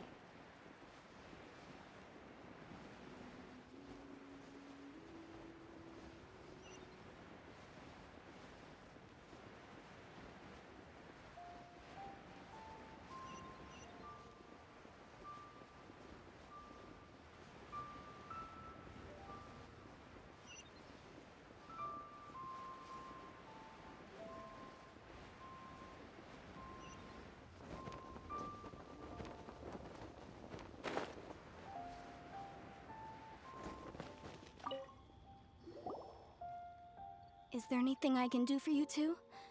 I'm afraid that Wangsheng Funeral Parlor isn't in the best state to receive guests. We've come to see Zhongli. Could you please tell him we're here? Unfortunately, Zhongli isn't here at the moment. It seems he went to Northland Bank. Doesn't the Northland Bank belong to the Fatui? Last time we saw Zhongli was before we went to the Golden House. Do you think he doesn't know about the attack on Liyue? Visiting the Fatui at a time like this could only mean more trouble. We had better go and make sure that everything is okay.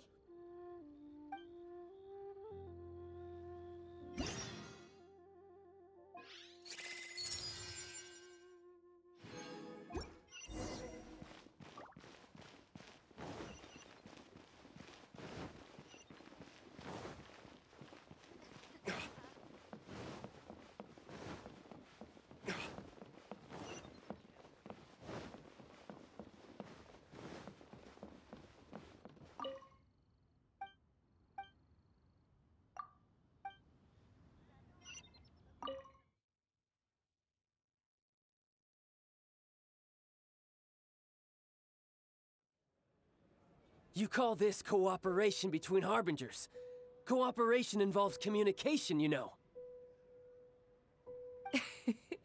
Don't take it to heart, child. Besides, aren't you happy that you got to skip the formalities and bring chaos to the land? I'm sure you must have enjoyed that.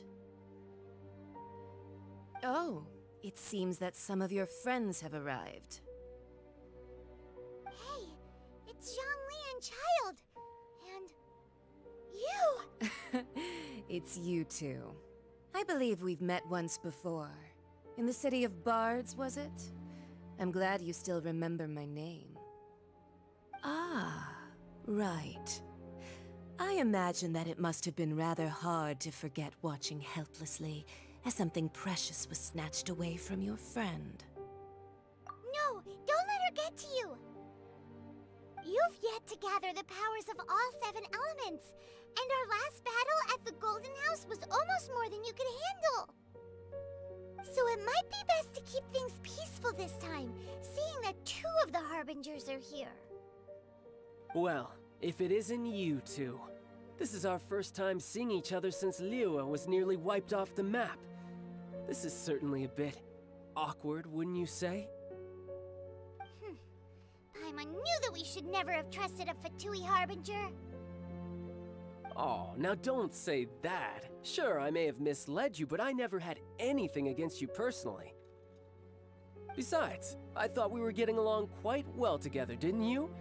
Except for that little tussle we had at the end. Nothing personal. We just have different views, that's all. Of course, you may very well hold this against me, but that's up to you. The real deceivers here are Senora and Zhongli. Curse them for leading me on. So actually, I think... Stop wasting time, child. There'll be plenty of time to chat once I'm through here. You remember the agreement, Morax. Now, if you would be so kind. The Gnosis, please. What in the world are you talking about? The contract is fulfilled. That which thou seeketh is now bestowed unto thee. For my promise is solid as stone.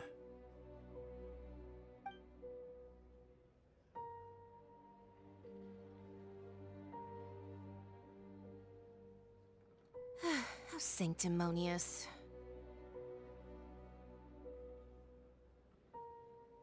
What?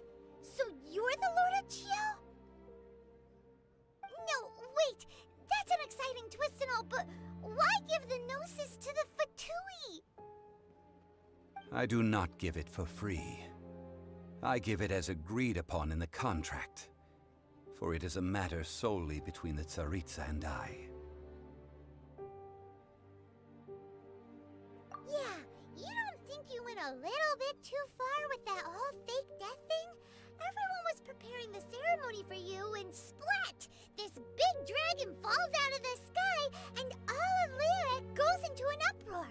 Talk about a disaster. Gathering all the forces that had been bubbling behind the scenes, and then stirring them together in a pot that was bound to boil over. That's what he wanted to see, am I right? Wait, what? Perhaps it's best that I explain. As you know, I've dwelt upon this world for more than 6,000 years. I witnessed the founding of Liyue, together with the Adepti 3,700 years ago. Even boulders that can withstand whirlpools will erode with the passing of time. I kept convincing myself that cracks had not begun to form, and that the end of my time had not yet come.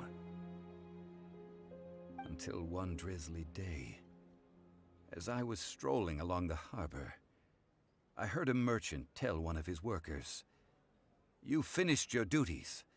Go ahead and call it a day." I stood motionless among the crowds, asking myself, have I already finished my duties? Oh, Zhongli.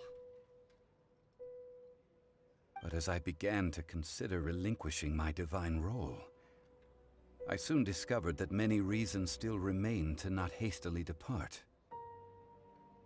Was Liyue, the city I had dwelt in for so long, already prepared to enter its next age? I decided that a test was needed in order to reveal the answer. So I feigned my own death, and gathered the cast of Childe, the Adepti, and the Liyue Qixing to play their roles together on the stage that was Liyue.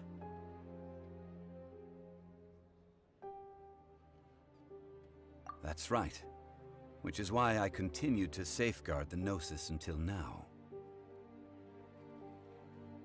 So you mean that if the chaos ever reached the point of no return, you would simply appear and use your divine powers to bring Liyue back under control? Of course, and it would have been all too easy for him too. Just as a child quickly matures after losing their parents, so has Liyue matured when faced with the death of its deity. I was pleasantly surprised with the finale of the show that you all put on. Why, you even deserved an encore. The Adepti deserve the greatest applause, Considering their years of seclusion, they hardly recognized the city. Yet faced with such a crisis, they exerted the greatest amount of restraint. Not only did they manage to cooperate with the Qixing, but in the end, they even tried to understand the heart of the people. And hats off to the emissary dispatched by the Cryo Archon to fulfill our contract, Signora. She managed to keep everything she knew in strict confidence, far from the eavesdropping ears of her colleague child, just as I had requested. All the while, I carried on as Zhongli, and fulfilled the traditions of Liyue in this mortal form. Thank you for walking that path with me, traveler. These things were all a part of my script. The only unforeseen plot twist was the conduct of the Liyue Qixing. I had expected them to do no more than the Adepti, to come to the defense of Liyue. But when all was said and done, they seized the opportunity to supplant Liyue's divine protectors, and used the subsequent power vacuum left by my death to quickly gain complete control of Liyue. Huh? That doesn't sound good at all! On the contrary, I think it is excellent. I had always feared that it was too soon for them to take over from me. And it was also that which I longed for the most. As such, this is the best parting gift anyone could have given this god of old. Hey, what about me? Doesn't anyone feel the least bit of remorse for deceiving me? You've practically kept me in the dark! I think that thanks would be more appropriate. You certainly played no small part in all of this, wreaking havoc and turning the city upside down. The Lord of Geo ought to thank you for your performance, if anything. If you hadn't created the pressure of a battle between mortals, Adepti, and a god, the lump of coal resting in the hands of the Geo Archon, Liyue would never have been able to become a dazzling diamond of a city. Huh? Just whose side are you on, mocking me like that? Are you itching for a fight?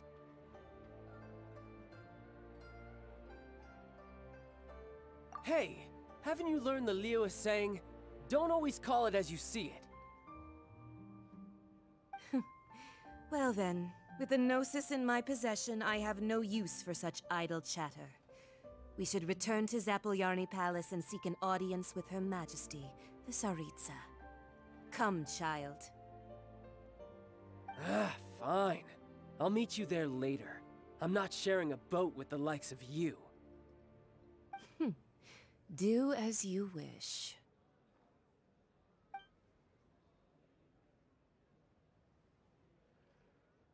Now then, is there anything else you wish to ask me?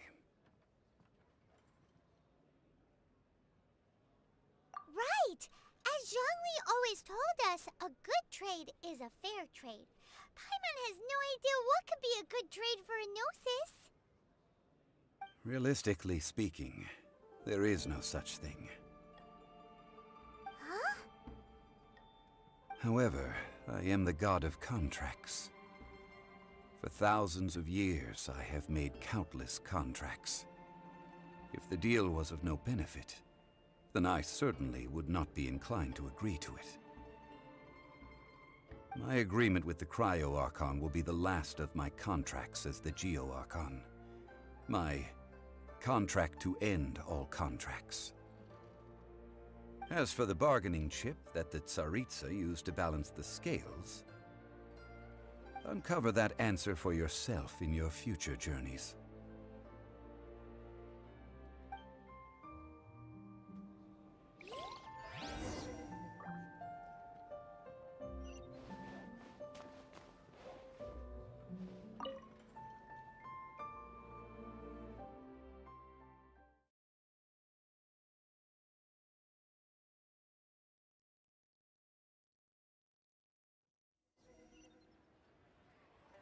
Today's the day of the rite of parting.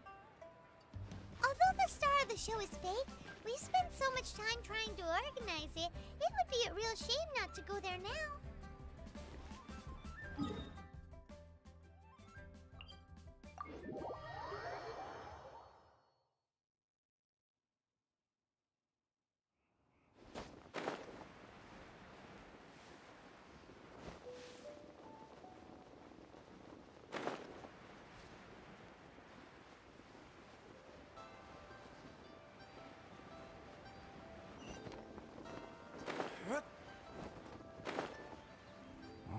Well, since we're going through with this rite of parting, I guess it means that those rumors hit the nail on the head. So Rex Lapis is really... But they didn't catch the culprit, did they? Oh, come on. Do you think that the assassin could have been a normal person? You know what I think. I don't think any of the gossip on the streets you hear from those shady types is worth anything. There's only one real possibility in my mind. I've heard that the assassin was that Fatui fellow. Youngish, pretty high in rank. I think they called him Child. Fatui? They certainly are very suspicious. Who knows what those greedy, crooked folks... Shh! Lower your voice. If the Fatui catch you in their sights, Rex Lapis won't be around to protect you this time.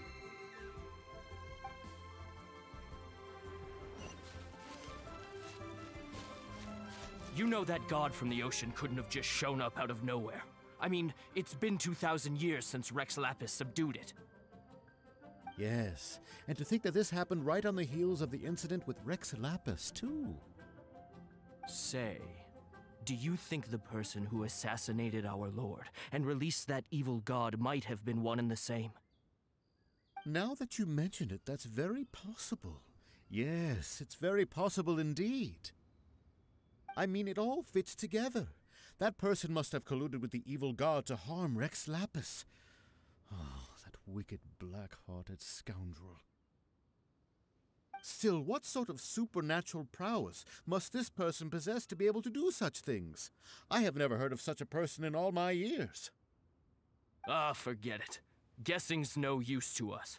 Look, the Millelith over there looks like he's about to make an announcement. Let's hear what the Ministry of Civil Affairs has to say first. Your personal safety.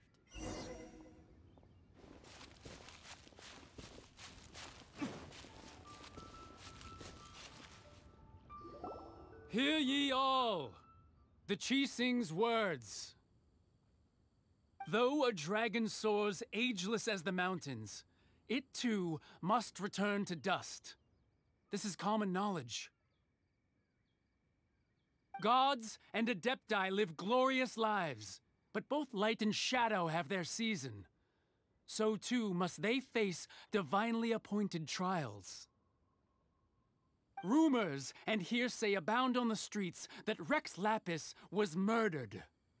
Now, let the truth be revealed. Having been thwarted in his trial, Rex Lapis's soul has recouped the celestial heights. He beseeches the people of Liyue to grieve not and to let not their hearts be saddened. Nor are they to believe street-born rumors or indulge in baseless speculation.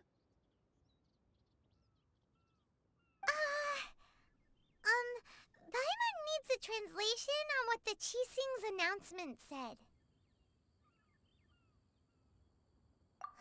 So that's how they're spinning it. Something feels off. Why would they suddenly give up looking for the murderer? Not to mention how this excuse sounds like something they just made up on the spot. Could the Qixing already have known that Rex Lapis wasn't dead? But Zhongli said that neither they nor the Adepti knew anything. Did Zhongli tell them in secret after his gnosis changed hands? Exactly, right? Ooh, seems like the rite of parting has been going on for a while now. Let's go have a look.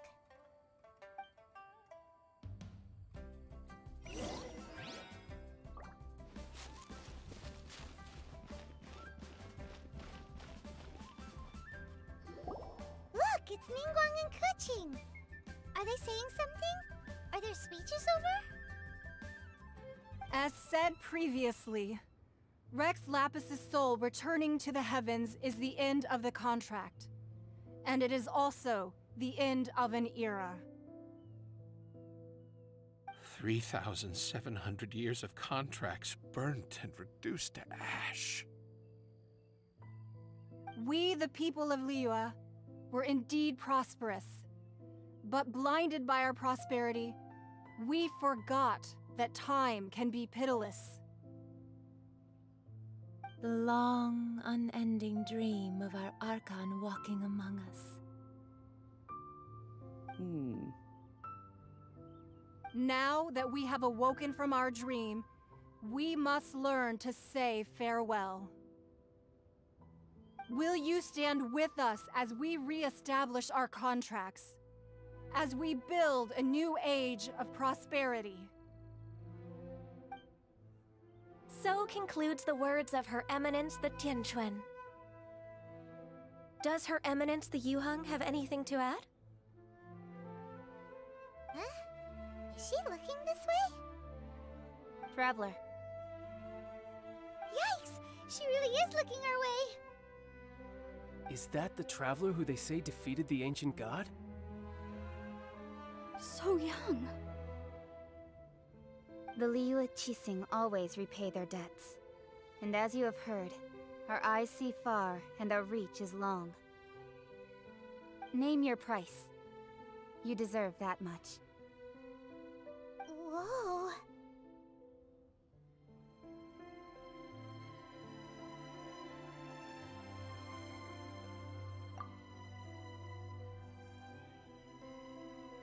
Well, could you help me put up some missing person posters?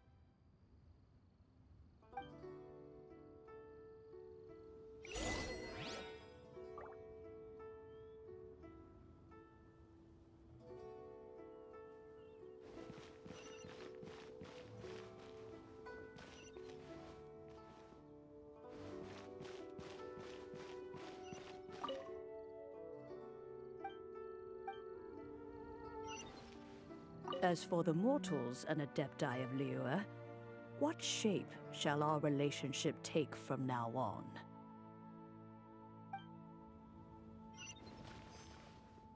Huh. And to think I'd put my best perfume on before coming here, thinking you'd like it. But it seems as if those perfumes really were meant to be offered to Rex Lapis. Well, that's fine. Suffer no rivals in love, they say. And that's 3 gone in 1 stroke.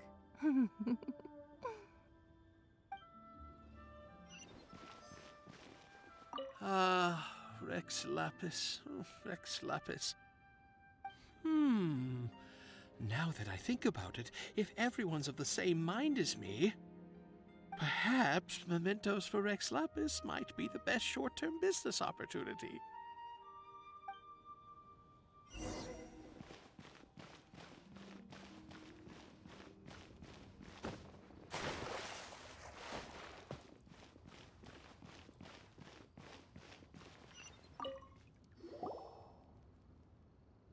Hey, Zhongli!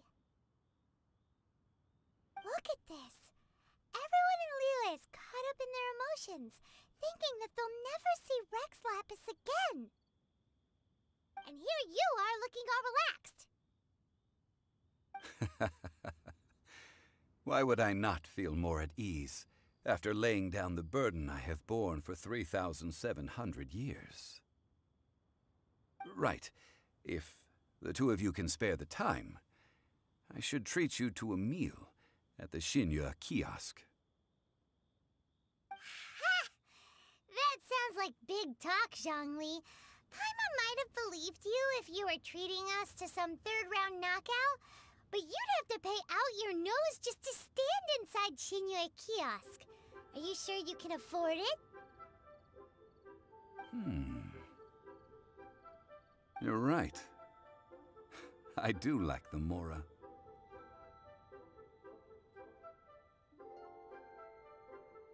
As the Rex Lapis Morax, I can easily create Mora. But since I have chosen to walk this earth as the mortal Zhongli, I should abide by the same rules that mortals do. When I was journeying with you, though I still had the Gnosis in hand, I knew that I must soon retire from my role as an Archon, so I had to rehearse a little for my new life. Oh, no wonder! Paimon gets it now. You didn't look at the price tags when we were spending because you've never had to. But since you weren't used to not being able to just make more Mora as and when you wanted to, you had to try becoming a parasite to society who lives off of other people's credit. Well, we were only spending Fatui money. You don't have to say it like that. In the City of Commerce, we do not merely exchange money or goods. We also exchange knowledge, memories, and foresight, as well as positions, roles, and lives. The Archon Morax could never experience life as the true mortal Zhongli could, no matter how many times he descended to be with his people. I must thank you for that. I will treasure the memories that I made as Zhongli, traveling the streets of Liyue with you. That is true. But there is no journey that does not end. No meetings without partings. Paimon thinks that we should make a move and continue our search for the Seven. I fear that continuing your journey may be difficult. The nation that neighbors Liyue by sea, Inazuma, is presently closed. The Electro-Archon Ball. And just as the people of Liyue preferred to call me Rex Lapis, she too goes by another name among locals in Inazuma. Paimon thinks we've heard that one before. Raiden? That is the case. And since Raiden is also the Shogun of the Inazuma Bakufu, people call her the Raiden Shogun. That said, though people at the wharf were saying that the situation in Inazuma is very tense, Paimon doesn't remember that always being the case. It wasn't that bad last year. Zhongli, since you're Rex Lapis, shouldn't you know something about what's happening there? Just how did Inazuma become a closed nation? It's because of visions. Visions? When faced with circumstances beyond their control, humans often bemoan their lack of power. But if a person shows true strength of will at a desperate and fateful moment in their life, the gods will look upon them with favor. This is what visions are. Magical foci bestowed upon those who have been acknowledged by the gods. Uh-huh. That's how people in Teyvat see it. But starting from last year, the Raiden Shogun began promulgating the Vision Hunt Decree. Vision Hunt Decree? Yes. It was an order to seize all visions within Inazuma's borders, and to inlay them upon the hands of a statue of the 1,000-armed, 100-eyed god. They want to seize visions. But why? Aren't visions blessings from the gods? I should think that in the Raiden Shogun's eyes, it is precisely because they are divine blessings that they should be under the sole dominion of divinity. Whoa, that's harsh. The Anemo Archon is the god of freedom, and the Geo Archon is the god of contracts. For her part, the Raiden Shogun is the god of eternity. It seems as though she has finally decided to eliminate any unstable elements that could pose a threat to her eternal realm. The fact that even I, the oldest of the seven, have now passed away, will only strengthen her resolve to pursue eternity. Knowing her, she must have again quoted that adage she is most fond of when proclaiming that decree to her people.